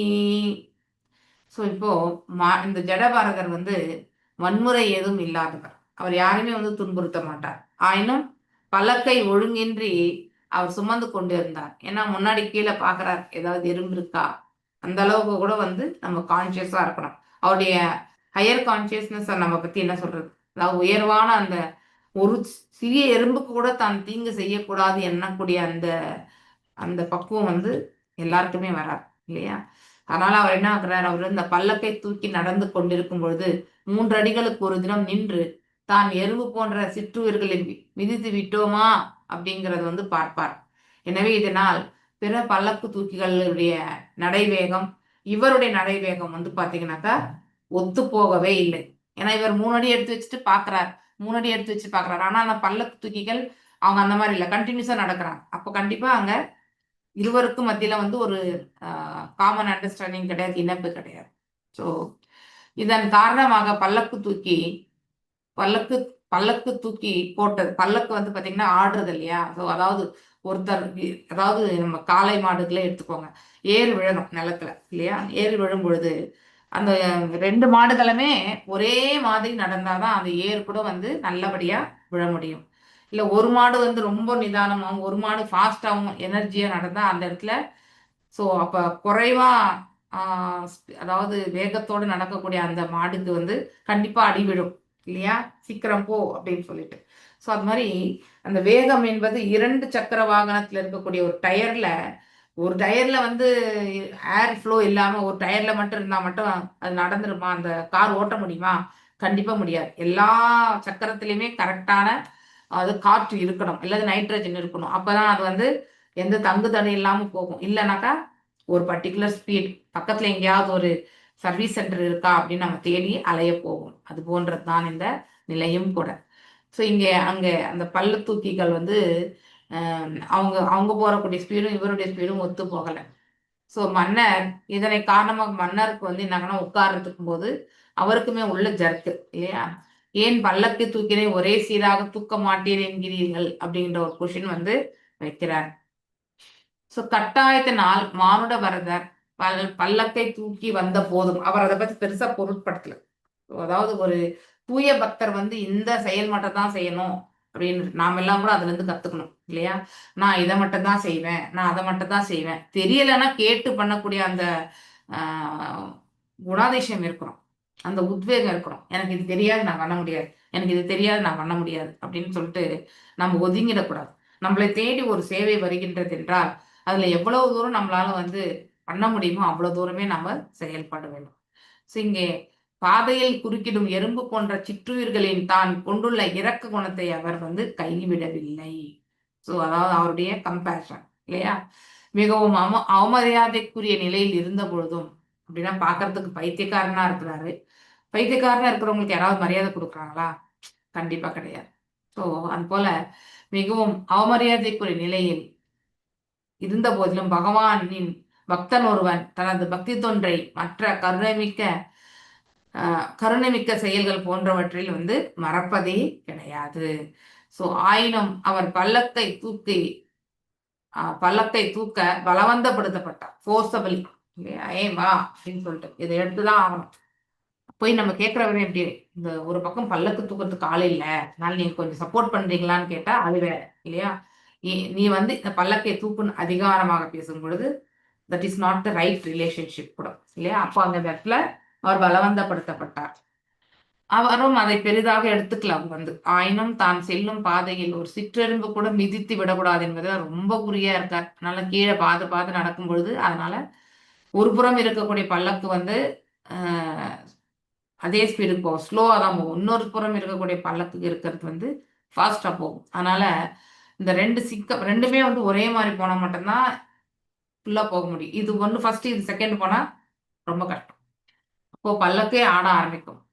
ஸோ மேலும் ஒரு வைணவன் தனது இதயத்தில் பிற உயிர்கள் அனைத்தின் மீதும் அன்புடையவன் ஆவான் 100% இல்லையா? ஸோ தனது சாங்கிய யோகத்தில் பகவான் கபிலதேவர் விளக்குகிறார். சுஹ்ருத சர்வ தேகினாம், அதாவது உயிர்கள் பல்வேறு வகையான உடல் வடிவங்களை பெறுகின்றன இல்லையா? நாம் இப்ப இந்த உடல்ல இருக்கோம். இந்த உடலை விட்ட பிறகு நம்முடைய மரணிக்கும் பொழுது நாம் எதை எண்ணுகின்றோமோ, மேலும் அங்கே நம்முடைய கர்ம பலன்கள் என்ன சேர்ந்திருக்கோ அதற்கேற்ற ஒரு பலனை தான் நாம வந்து ஒரு உடலை, ஒரு பலனை எல்லாமே நாம் அனுபவிப்போம். மேலும்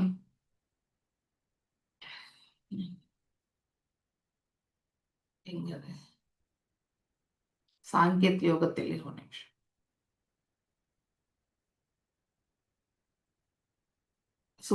ஓகே. வைஷ்ணவர் அல்லாத பிறர் மனித சமுதாயம் ஒன்று மட்டுமே இரக்கத்திற்குரியது என்று கருதுகின்றனர் அப்படின்னா, சோ இந்த இதுல இருந்து என்ன தெரியறதுன்னா, வைஷ்ணவருடைய கருணை வந்து வெளிப்படையா தெரியாது. ஓகே. ஆனா ஒரு சாதாரண மனிதனுடைய கருணை வந்து வெளிப்புறத்துல விளம்பரமாவே வந்து எத்தனை பேர் ஒரு கிரேட் காஸ்டாக யாராவது டொனேஷன் பண்ணா தன்னுடைய பேர் அங்க போடலையே அப்படின்றது வந்து கேட்கக்கூடியவங்களுமே உண்டு இல்லையா. இட் இஸ் நாட் அந்த மெட்டீரியல். நான் பேசுறது எல்லாமே வந்து பௌதிக தளத்துல இல்லையா. ஸோ பௌதிக தளத்திலேருந்து அவங்க சொல்லுவாங்க, நான் இதுக்கு இந்த ஹாஸ்பிட்டலுக்காக நன்கொடை கொடுத்தேன், அதுக்கப்புறம் இந்த சம் பப்ளிக் விஷயங்களுக்காக, அங்கே எங்கே என்னுடைய பேரே இல்லையே, அது வந்து இட்ஸ் ராங் இல்லையா. ஸோ அதனால அங்கே என்னன்னா அவங்களுக்கு கருணை உண்டு, ஆனால் அதெல்லாமே லிமிட்டடாக வச்சிருப்பாங்க. இவ்வளோதான் நம்ம செய்வோம், இவ்வளவுக்கு நமக்கு வந்து பேர் வந்தா போறோம், அந்த புண்ணியம் எல்லாம் நம்ம பிள்ளைகள் அனுபவிக்கிட்டோம் அப்படின்னு நினைப்பாங்க. ஸோ தட் இஸ் ராங் வே. அதாவது எதையுமே எதிர்பார்க்காமல் கொடுக்கக்கூடியது பக்தனுடையது. ஸோ அந்த குவாலிட்டிஸ் தான் நம்ம வந்து உயரணும். ஓகே. ஆனால் பகவான் கிருஷ்ணர் தான் உயிர்கள் அனைத்திற்கும் அதாவது பரமபிதாவென்று ஆணையிடுகிறார், ஆணையிட்டு கூறுகிறார். பரமபிதா என்று யார் உரைப்பது? அதாவது யார் இங்க உரைக்கிறது? ஆக்சுவலி ஜடபாரதர். ஓகே. ஸோ சாரி, கபிலதேவர் சொல்றார். கபிலதேவருடைய ரெஃபரன்ஸ் இது. அதை வந்து இந்த இடத்துல ஸ்ரீல பிரபுபாதர் வந்து நமக்கு எடுத்துரைக்கிறார். இதனைத் தொடர்ந்து வைணவர்கள் உரிய காலமின்றி தேவையுமின்றி எந்த ஒரு உயிரையும் கொள்வதில்லை. அப்படின்னா இவங்களும் கொள்வாங்களா அப்படின்னு ஒரு கொஸ்டின் நமக்கு. ஆனா அந்த காலகட்டத்துல யக்னங்கள் செய்யக்கூடிய காலகட்டத்துல வந்து அந்த ஜீவன் இனிமேல் வந்து அது வாழ்வது வந்து எந்த ஒரு சப்போர்ட் இல்லாம வாழ்றது ரொம்ப கஷ்டம். ஃபார் எக்ஸாம்பிள், எத்தனையோ பேர் வீட்டுல வந்து பசுமாடுகள் இருக்கும் வில்லேஜ்ல எல்லாம் போகும்போது. அதுல மிகவும் வயதைந்த ஒரு பசுமாடு இருந்தா, ஸோ அந்த பசுமாடு வந்து இனிமே வந்து அந்த உடலை கொண்டு அது எதுவும் பண்ண முடியாது, ஆரோக்கியமா இருக்க முடியாது. அப்படிப்பட்ட பசுக்களை வந்து என்ன பண்ணுவாங்க, விடுதலை அளிப்பதற்காக அவர்கள் நெக்ஸ்ட் பிறவி வந்து மாண்டு பிறவியா இருப்பாங்க. ஓகே. அந்த ஒரு விஷயத்துக்கு மட்டும்தான் இந்த இதெல்லாமே வந்து ஒதுக்கப்பட்டிருந்தது. ஆனா மற்ற ஜென்ரலா எந்த ஒரு விஷயத்துக்குமே வந்து இது வந்து நாட் அட் ஆல் ரெக்கமெண்டட் இல்லையா. அதாவது முந்தைய ஸ்லோகங்கள்ல படித்தோம், என்னது பலி கொடுக்கறது, இன்னொரு ஜீவனை இம்சிக்கிறத வந்து எங்கேயுமே வந்து இந்த இடத்துல வேத சாஸ்திரங்கள்ல சொல்லப்படலை அப்படிங்கிறது ரொம்ப கிளியரா கம்யூனிகேட் பண்றாங்க. ஒரு குறிப்பிட்ட உடலில் ஒரு குறிப்பிட்ட காலம் வரை எல்லா உயிர்களும் இருக்க வேண்டியுள்ளது இல்லையா. நாம் எல்லாம் கூட பிறந்தோம், வளர்ந்தோம், மடிய போகின்றோம், மடிந்து கொண்டிருக்கின்றோம், மடிந்து உள்ளனர் இல்லையா. எல்லா காலகட்டங்களிலுமே இது நிகழ்ந்த வண்ணம் தான் இருக்கு. ப்ரெசன்ட், ஃபியூச்சர், பாஸ்ட் எல்லாத்துலயுமே. ஸோ நம்ம முன்னையே இருந்தோம், இப்பயும் இருக்கோம், இனிமேல இருக்கும் அப்படின்ட்டு பகவான் வந்து சொல்வார் இல்லையா. Second chapter, I think 12th ஸ்லோகமா 10th ஸ்லோகமா எனக்கு தெரியல.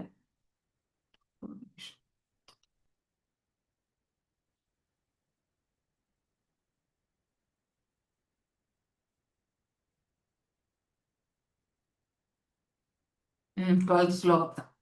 ஓகே.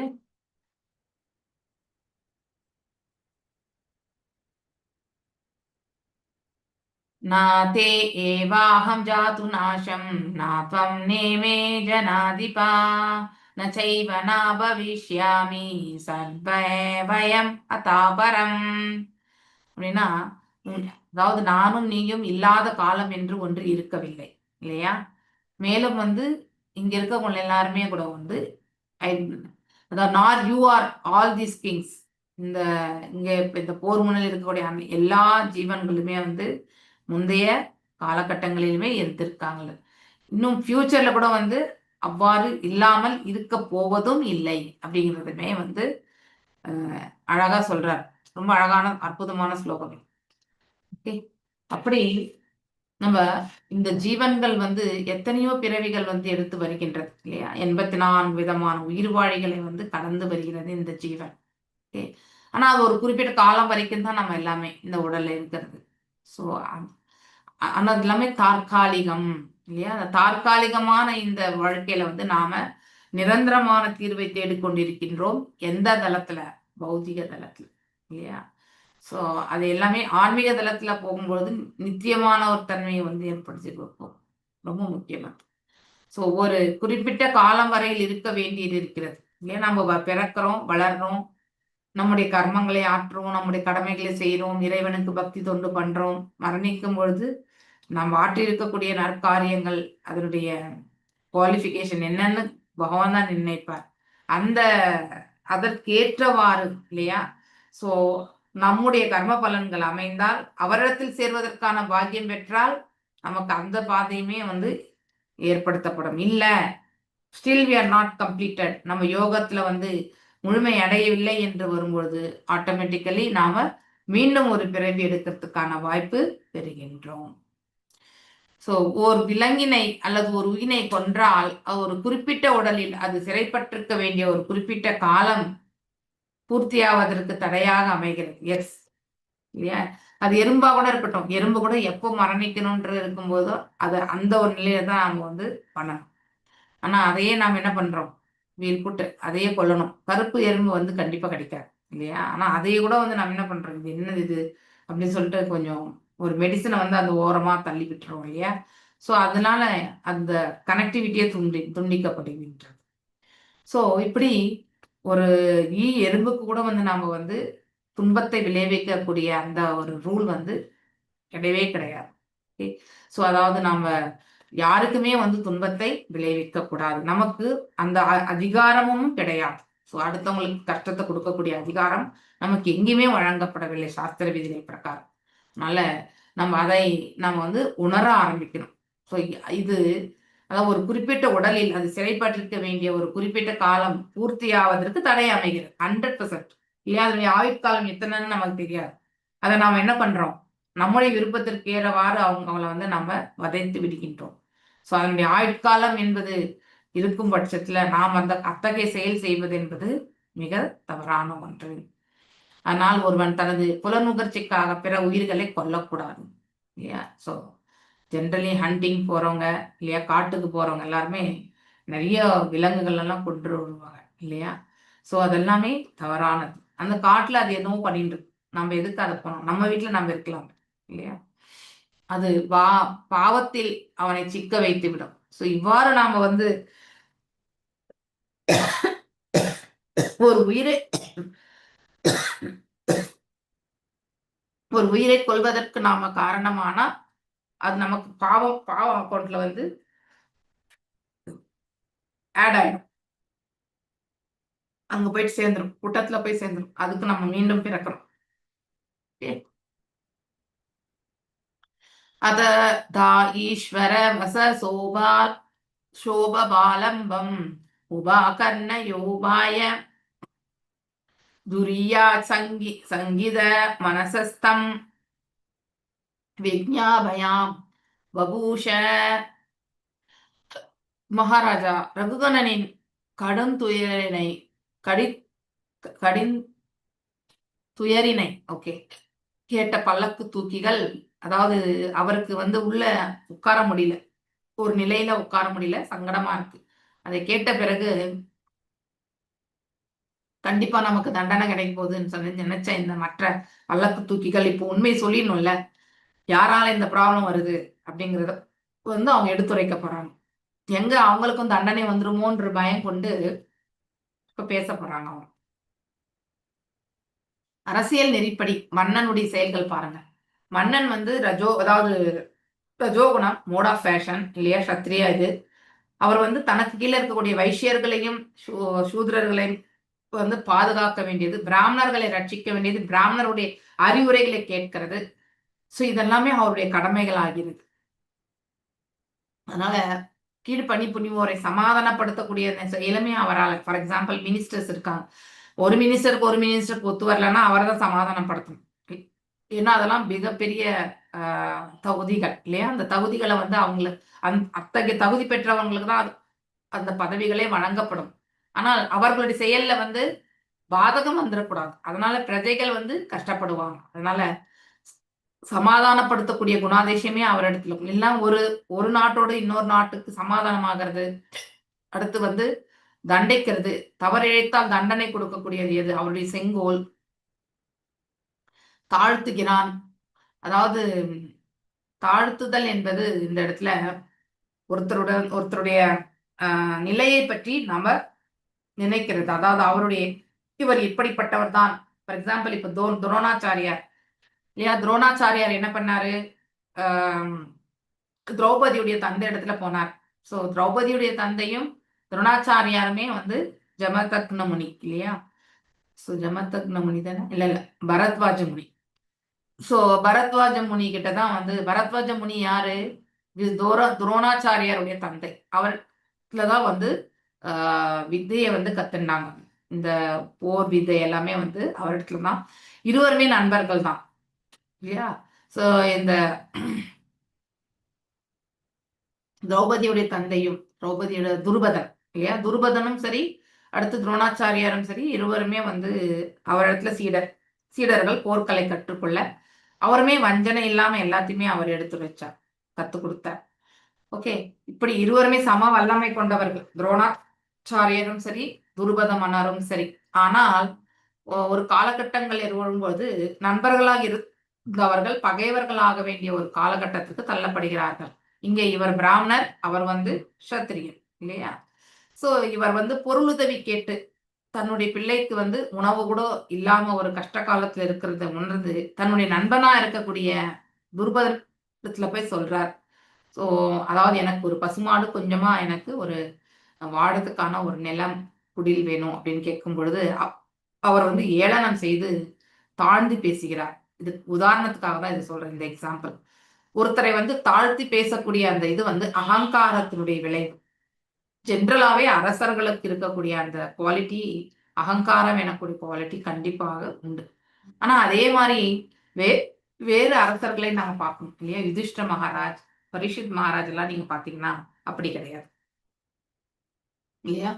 சோ சில சமயம் போற்றி பரிசளிக்கிறார் இல்லையா? நல்ல பிரஜைகள் நற்காரியங்கள் செய்தால் அதற்குமே வந்து வெகுமதிகள் வந்து வழங்கப்பட்டது.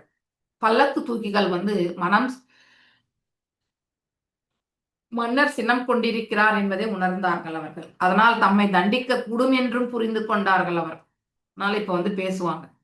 நவயம் நாதேவ பிரமத்தா பவன் நியமானுபதாக சாத்வ ஏவ லகாம அயம் தூதுனைவ நியுக்தோபி நாத்ருதம் பிரஜதீனானேன சகவோடம் ஊஹா வயம் பாரியாம இதி. பிற பல்லக்கு தூக்கிகள் வந்து சூத்திரர்கள் இல்லையா? இப்ப தேர் ஓட்டுறவனும் சூத்திரன் தான் இல்லையா? அதாவது சர்வெண்டா வேலை செய்யறவங்க எல்லாருமே வந்து சூத்திரர்கள் தான். ஆனால் மானுட பரதரோ ஒரு உயர்ந்த அந்தனர் இல்லையா? சிறந்த பக்தரும் ஆவார். ஆனா இது அவருடைய உண்மையான நிலை அவங்களை யாருக்குமே தெரியாது. சூத்திரர்கள் பிற உயிர்களின் மீது கருணை காட்டுவது கிடையாது. அதனால மிதிச்சு நடந்து போயினே இருப்பாங்க. யாரை மிதிச்சோம் அப்படிங்கிறத பத்தி எல்லாம் யோசிக்க மாட்டாங்க. அதனால் ஒரு வைணவன் அப்படி கிடையாது. அவன் கருணை மிக்கவன்.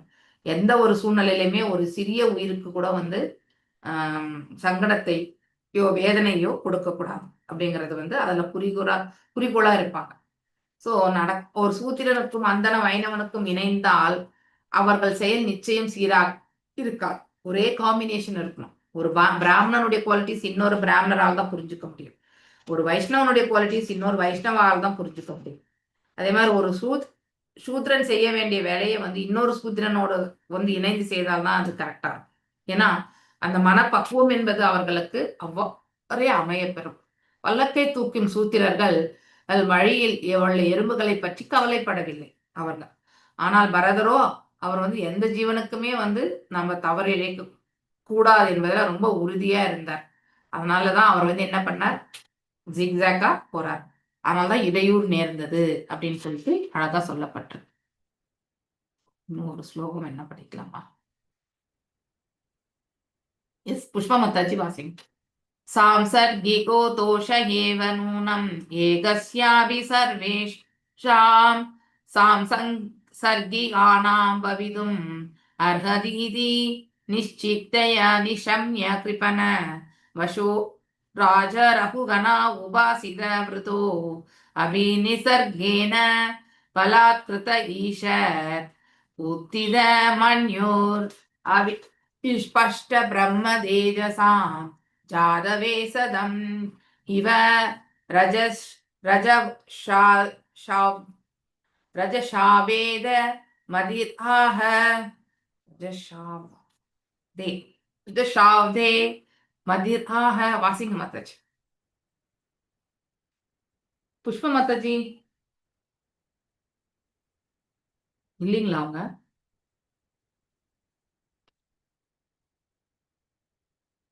மல்லிகா மாதாஜி அவங்களுக்கு கொஞ்சம் உடம்பு சரியில்லைன்னு சொன்னாங்க மாதாஜி, சளி பிடிச்சிருக்கு. ஹரே கிருஷ்ணா. வாசிங்க, வாசிங்க. हरे कृष्ण माता जी। ம்.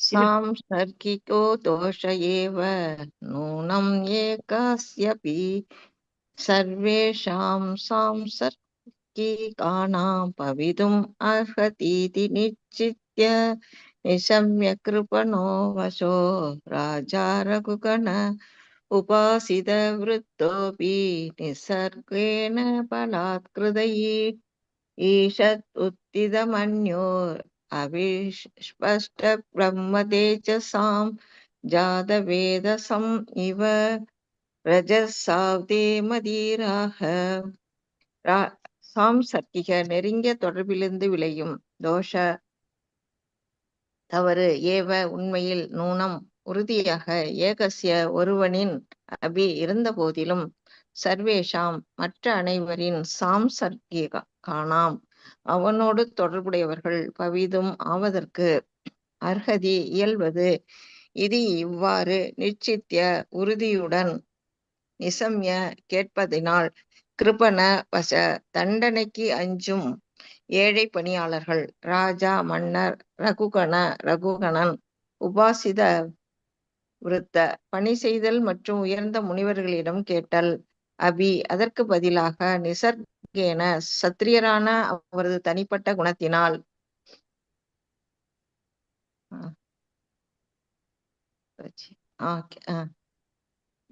பலாத்காரமாக கிருத செய்யப்பட்ட ஈஷத் மெதுவாக உத்தித விழிப்பூற்று மன்யு அவரது சினம் அவிஸ்பஷ்ட தெளிவாக தோன்றவில்லை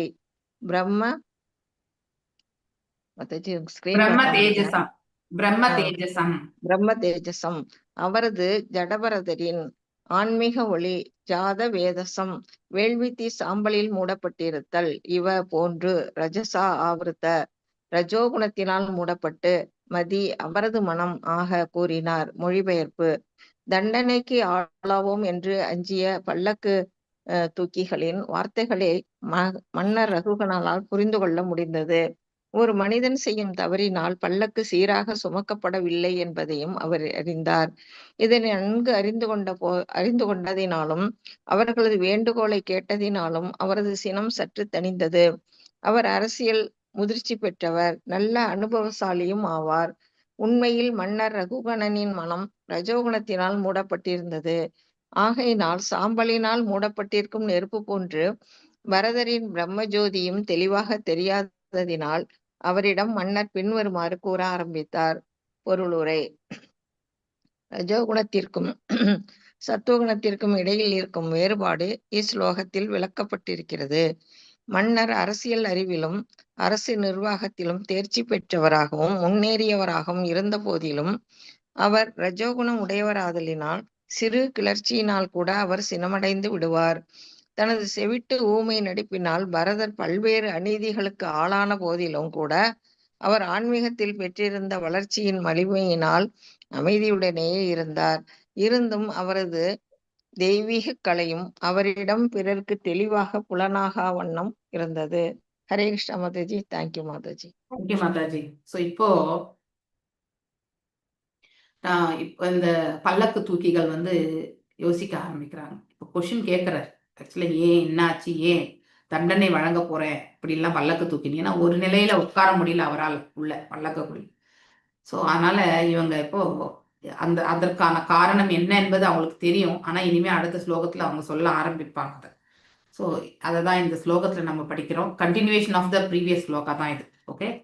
संसर्गियो दोष एव नूनम् एकस्यापि सर्वेषां सांसर्गिणां भवितुम् अर्हति निश्चित्य निशम्य कृपण वसो राजा रघुगण उवासित वृद्धो अपि निरस्केन फलात् पृथक् ईषत् उद्दित मन्योर् अविस्पुष्ट ब्रह्मतेजसां जात वेदसम् इव रजसाब्दे மதிர் ஆக. இப்போ தண்டனைக்கு ஆளாவோம் என்ற பயம் யாருக்கு இருக்கு? அந்த பல்லக்கு தூக்கிகளுக்கு இருக்கு. இல்லையா? ஏன்னா அவர் தண்டிக்க போறேன்றத வேற சொல்லிட்டார். ஸோ அதனால கண்டிப்பா தண்டனை கிடைக்க போகுது. ஆனா யாரால இந்த ப்ராப்ளம்? ஜடபாரதரால இந்த ப்ராப்ளம் அவங்களுக்கு. மற்ற 3 பேரே சூத்திரர்கள், அவங்க கரெக்டா அவங்க அலைன்மெண்ட் கரெக்டா இருக்கு. இவர் ஒருத்தருக்கு தான் ஸ்பீடு ப்ராப்ளம். ஸோ அதனால அவங்க வெயிட் பண்ணி தான் போக முடியும். ஸோ ஒரு மனிதன் செய்யும் தவறினால் பல்லக்கு சீராக சுமக்கப்படவில்லை என்பதை அவர் உணர்ந்தார். ஸோ அதாவது ஜடபாரதரால தான் அந்த பல்லக்கு வந்து சீராக செல்லவில்லை என்பதை வந்து உணர ஆரம்பிக்கிறார். இதனை நன்கு அறிந்து கொண்டாலும் அவர்களது வேண்டுகோளை கேட்டுக்கொண்டதிலும் அவரது சினம் சிறிது தணிந்தது. மேலும் அவங்க ரிக்வஸ்ட் பண்ணிக்கிறாங்க, இல்லை இனிமே கரெக்டா செய்வோம் அப்படிங்கிறத. அவர் அரசியல் முதிர்ச்சி பெற்றவர். யார்? குளோரிபிகேஷன் ஆஃப் த மன்னர் ரகுவரன். ஓகே, ஸோ அவர் வந்து அரசியலை வந்து தன்னுடைய விரலமாக கருது. அவருமே ஒரு செயின்ட்லி கிங் தான். ஓகே, அந்த மாதிரி ஒரு பாவம் கொண்டு வாழ்ந்தவர். ஸோ அதனால இந்த செயல்கள் வந்து அவரால் புரிஞ்சு கொள்ள முடியுது. ஏதோ ஒருத்தர் என்னென்ன காரணங்கள் இருக்கலாம். அதாவது ஒண்ணு வந்து இந்த பல்லக்க வந்து நிறைய தூரம் தூக்கினே போய் வந்ததுனால இந்த பல்லக்கு தூக்கிகளுக்கு வந்து அவர் நினைக்கிறார் ஒரு ஆப்ஷன். ஏன்னா அவர் நாலேஜ் இருக்கு அவருக்கு, இல்லையா? அவர் என்ன ரீசன் இருக்கலாம், ரொம்ப தூரமா தூக்கிட்டு வர்றதுனால அவங்க டயர்ட் ஆயிட்டதுனால அதனால சரியா ஒரு நிலைப்படுத்தி தூக்க முடியலையா அப்படிங்கிற காரணத்தையுமே அவர் வந்து பாக்குறாரு. இது வந்து 6வது ஸ்லோகத்துல வரும். இதெல்லாமே அடுத்த ஸ்லோகத்துல படிப்போம் நம்ம. அடுத்து இல்லைன்னா இவங்க எல்லாருமே வந்து வயோதிகர்களாக இருக்கலாம். அதனால வந்து இந்த பல்லக்கு தூக்கி செல்வதில் அவங்களுக்கு புஜபலம்லாம் இருக்காது. அதனாலையுமே வந்து அவங்க வந்து இருக்கலாம். 3வது வந்து இந்த 4 பேர் இருக்கணும் இல்லையா? ஒரு பல்லக்கு தூக்கத்துக்கு 4 பேர், அவங்களுக்குள்ளே ஒத்துழைப்பு இல்லாமல் இருக்கலாம். இந்த 3 தான் காரணங்களாக இருக்கக்கூடும் அப்படின்னு சொல்லிட்டு மன்னர், அதாவது ரகுகணன் வந்து நினைக்க ஆரம்பிக்கிறார். ஓகே, அவர் நல்ல அனுபவசாலி. இந்த குளோரிபிகேஷன் ஆஃப் த மன்னர் ரகுகணனை நம்ம பார்க்கணும். உண்மையில் மன்னர் ரகுகணனின் மனம் ரஜோகுணத்தினால் மூடப்பட்டு, எஸ் இல்லையா? அதனாலதான் அவர் இந்த மாதிரி அந்த அத்தாரிட்டிவா பேசுறது. மன்னர் என்பவர் அத்தாரிட்டிவா பேசிதான் ஆகணும். ஆனா அதையுமே அவர் வந்து கேட்கிற விதம் வந்து இட் ஷுட் நாட் ஹர்ட், இல்லையா? அங்க பயம் வரக்கூடாது. So they should come out with truth. ஆகையினால் சாம்பலினால் மூடப்பட்டிருக்கும் நெருப்பு போன்று பரதரின் பிரம்ம ஜோதியும் தெளிவாக தெரியாததினால், எஸ் இல்லையா? இப்போ ஒரு விறகு கட்டை எரிஞ்சுட்டே இருக்கு இல்லையா? இன்னைக்கு ஒரு ஸ்டவ்ல நம்ம செய்யலை, அடுப்புல செய்யணும்னு சொல்லிட்டு எரிய வச்சோம்னா, ஸோ அதுவே வந்து ஒரு 2 மணி நேரம் கழிச்சு பார்த்தீங்கன்னாக்கா மேலே லேயர் ஃபுல்லாகவே சாம்பல் இருக்கும். ஆனால் உள்ளுக்குள்ள வந்து அனல் கக்கக்கூடிய நெருப்பு இருக்கும். அது போலதான்ன்றது வந்து இந்த இடத்துல சொல்லப்பட்டிருக்கு. ஊமை யூஸ் பண்றாங்க. ஸோ அது போன்று இந்த மேல வெளிப்புற தோற்றத்துல ஜடபாரதர் வந்து பைத்தியக்காரனா போல அவர் தெரிந்தாலும் உள்ளுக்குள்ள அவர் வந்து தன்னிலையில இருந்து நிலை பெற்றவர், இறைவனோட வந்து சம்பந்தப்பட்டவர் என்ற உணர்வு வந்து அவருக்கு அதாவது தெரியல. ஜடபாரதருடைய உண்மையான நிலையை வந்து கண்டுபிடிக்க முடியல. ஸோ அதனால தெளிவாக தெரியாதனால அவரிடம் மன்னர் பின்வருமாறு வந்து கூறலாம். ஸோ அதாவது இந்த ஸ்லோகத்துல நெக்ஸ்ட் ஸ்லோகம் வந்து சொல்றார். ஆக்சுவலி ரஜோகுணத்திற்கும் சத்துவகுணத்திற்கும் இருக்கும் வேறுபாடு இஸ்லோகத்தில் விளக்கப்பட்டிருக்கு. ஏன்னா இதுக்கு முன்னாடி எல்லாம் நம்ம படிச்சோம் இல்லையா? அது வந்து ரஜஸ் தமஸ் அந்த மாதிரி நிலைகள் தான் படிச்சோம் இல்லையா?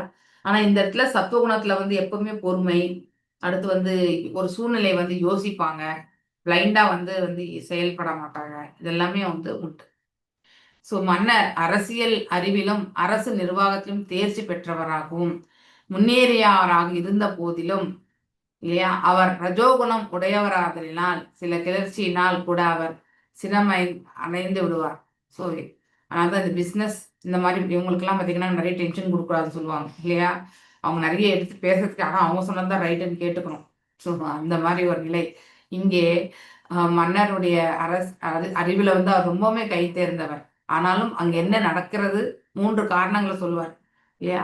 ஒன்று வயோதிகம் அடைஞ்சிருக்கணும் இல்லையா? 2வது வந்து டயர்டா இருக்கணும், ரொம்ப தூரமா அந்த பல்லக்க தூக்கினதனுடைய பாடி.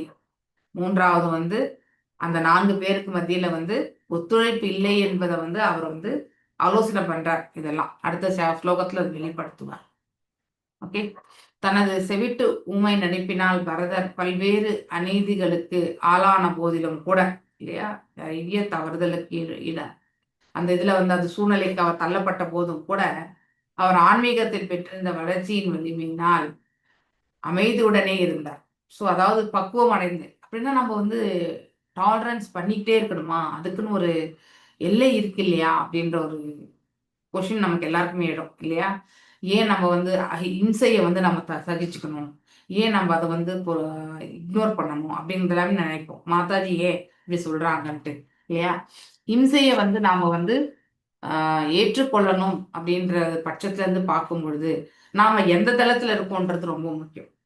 Okay, whichever platform we are belonging என்பது ரொம்ப ரொம்ப முக்கியம். ஃபார் எக்ஸாம்பிள் நம்ம ஆன்மீகத்திலே இப்போ ஏதோ ஒரு புக் ரீடிங் இருக்கு, ஓகே, இந்த மாதிரி வந்து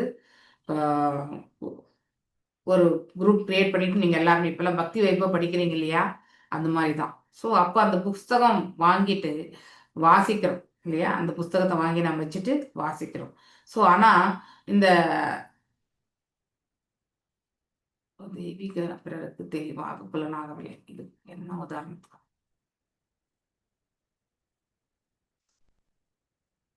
எதுவும் சொல்ல வந்தேன் நானும் டக்குன்னு.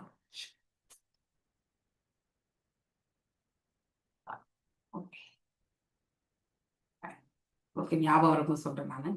ஸோ அதாவது அவருடைய வெளிப்புற நடிப்பு இல்லையா, வெளிப்புற நடிப்புன்னு சொல்ல முடியாது, அவருடைய வெளிப்புற தோற்றம் இல்லையா, வெளிப்புற தோற்றத்தினால அவர் பார்க்கும்பொழுது ஊமை செவிடு இந்த மாதிரிலாம் காட்சி கொடுக்கும்பொழுது, ஸோ மன்னருடைய உயர்வான குணங்களை பத்தி சொல்லிட்டு இருந்தோம் இல்லையா. ஸோ ரஜோகுணத்துல இருக்கிறவங்களுடைய செயல்பாடு சத்துவகுணத்துல இருக்கிறவங்களுடைய செயல்பாடு வேறுபட்டது. சத்துவகுணத்துல இருக்கிறவங்களால வந்து ஓரளவுக்கு வந்து இந்த ஒரு ஒரு சூழ்நிலையுடைய மூல காரணம் என்ன அப்படிங்கிறது வந்து அவங்களால அலசி ஆராய முடியும். ஆனா அதே வந்து ரஜோகுணத்தில் இருக்கிறவங்க வந்து தான் எந்த செயல்ல ஈடுபட்டிருக்கிறோமோ அது வெற்றிகரமா பண்ணிடணும், அது யாரு கஷ்டப்பட்டாலும் சரி, யாருடைய அதாவது உந்துதலால அது நடத்தப்படுகிறது அதெல்லாம் பெருசு யோசிக்கவே மாட்டாங்க. தனக்கு வேண்டியது இலக்கு அச்சீவ் ஆச்சா, அது மட்டும்தான் அவங்களுடைய இது. ஸோ நம்முடைய துயரங்கள் வந்து அந்த நபருக்கு கண்டிப்பாக தெரியாது. ஸோ ஆனா இங்க இருக்கக்கூடிய மன்னர் வந்து அப்படி கிடையாது, அவர் சத்துவகுணம்.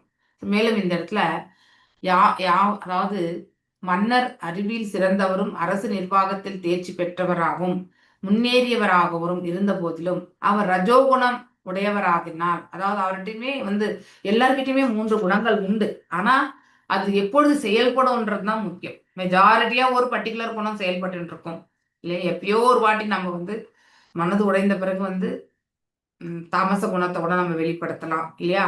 அப்பதான் நம்ம வந்து இந்த சண்டை சச்சரவுகள் வரும்போது நம்ம வாயில வரக்கூடிய வார்த்தைகள் கரெக்டா இருக்காது. இதெல்லாமே என்னது, இம்பல்சிவா வந்து பேசக்கூடியவர். உண்மையிலேயே அந்த நபர் வந்து அப்படி இருக்க மாட்டார், ஆனா அப்படிப்பட்ட ஒரு சூழ்நிலைக்கு வந்து தள்ளப்படுவாங்க. ஏன்னா எதிர் தரப்புல இருக்கவங்களுடைய வாதத்தை இவங்க வந்து கவுண்டர் அட்டாக் பண்ணணும், இது பௌதிக தளத்துல இருந்து. ஆனா அதே அவர் ஆன்மீக தளத்துல இருந்தா என்ன பண்ணுவார், அவர் வந்து ஓகேப்பா ஃபைன் சாரி அப்படின்னு கேட்டுட்டு இனிமே இது நடக்காது அப்படிங்கிறத சொல்லிட்டு கிளம்பிடுவார். ஸோ தட் அங்கேயே அது வந்து ஃபுல் ஸ்டாப் ஆயிடும். ஆனா இது அப்படி கிடையாது, இது வந்து பகைமை வரைக்குமே போகும். அதான் ஜென்ரலா ரஜோகுணம் தமசிக் குணம் வந்து நமக்கு நன்மையே பயக்காது. ஸோ அது வந்து அதுல இருந்து நம்ம வெளியே வந்து சத்துவம், அதுல இருந்து விசுத்த சத்துவத்துக்கு நம்ம போகிறதுக்கு வந்து நாம முயற்சி பண்ணணும். ஆனா இங்க இடத்துல விசுத்த சத்துவத்துல இருக்கிறது யாரு, ஜடாபாரதர் தான்.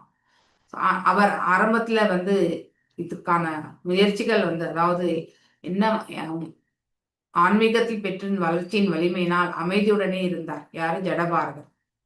இருந்தும் அவரது தெய்வீக கலையும் அவரிடம் பிறருக்கு தெளிவாக புலனாக வண்ணம் இருந்தது. அப்படின்னா அவர்கிட்ட இருக்கக்கூடிய டிவைன் குவாலிட்டிஸ் வந்து சில பேர் தேஜஸா இருப்பாங்க, அதாவது பக்தி மார்க்கத்தில் இருக்கக்கூடியவங்களோட பார்த்தீங்கன்னாக்கா ரொம்ப உயர்வான ஒரு ஸ்தானத்தை அடைந்தவர்கள்.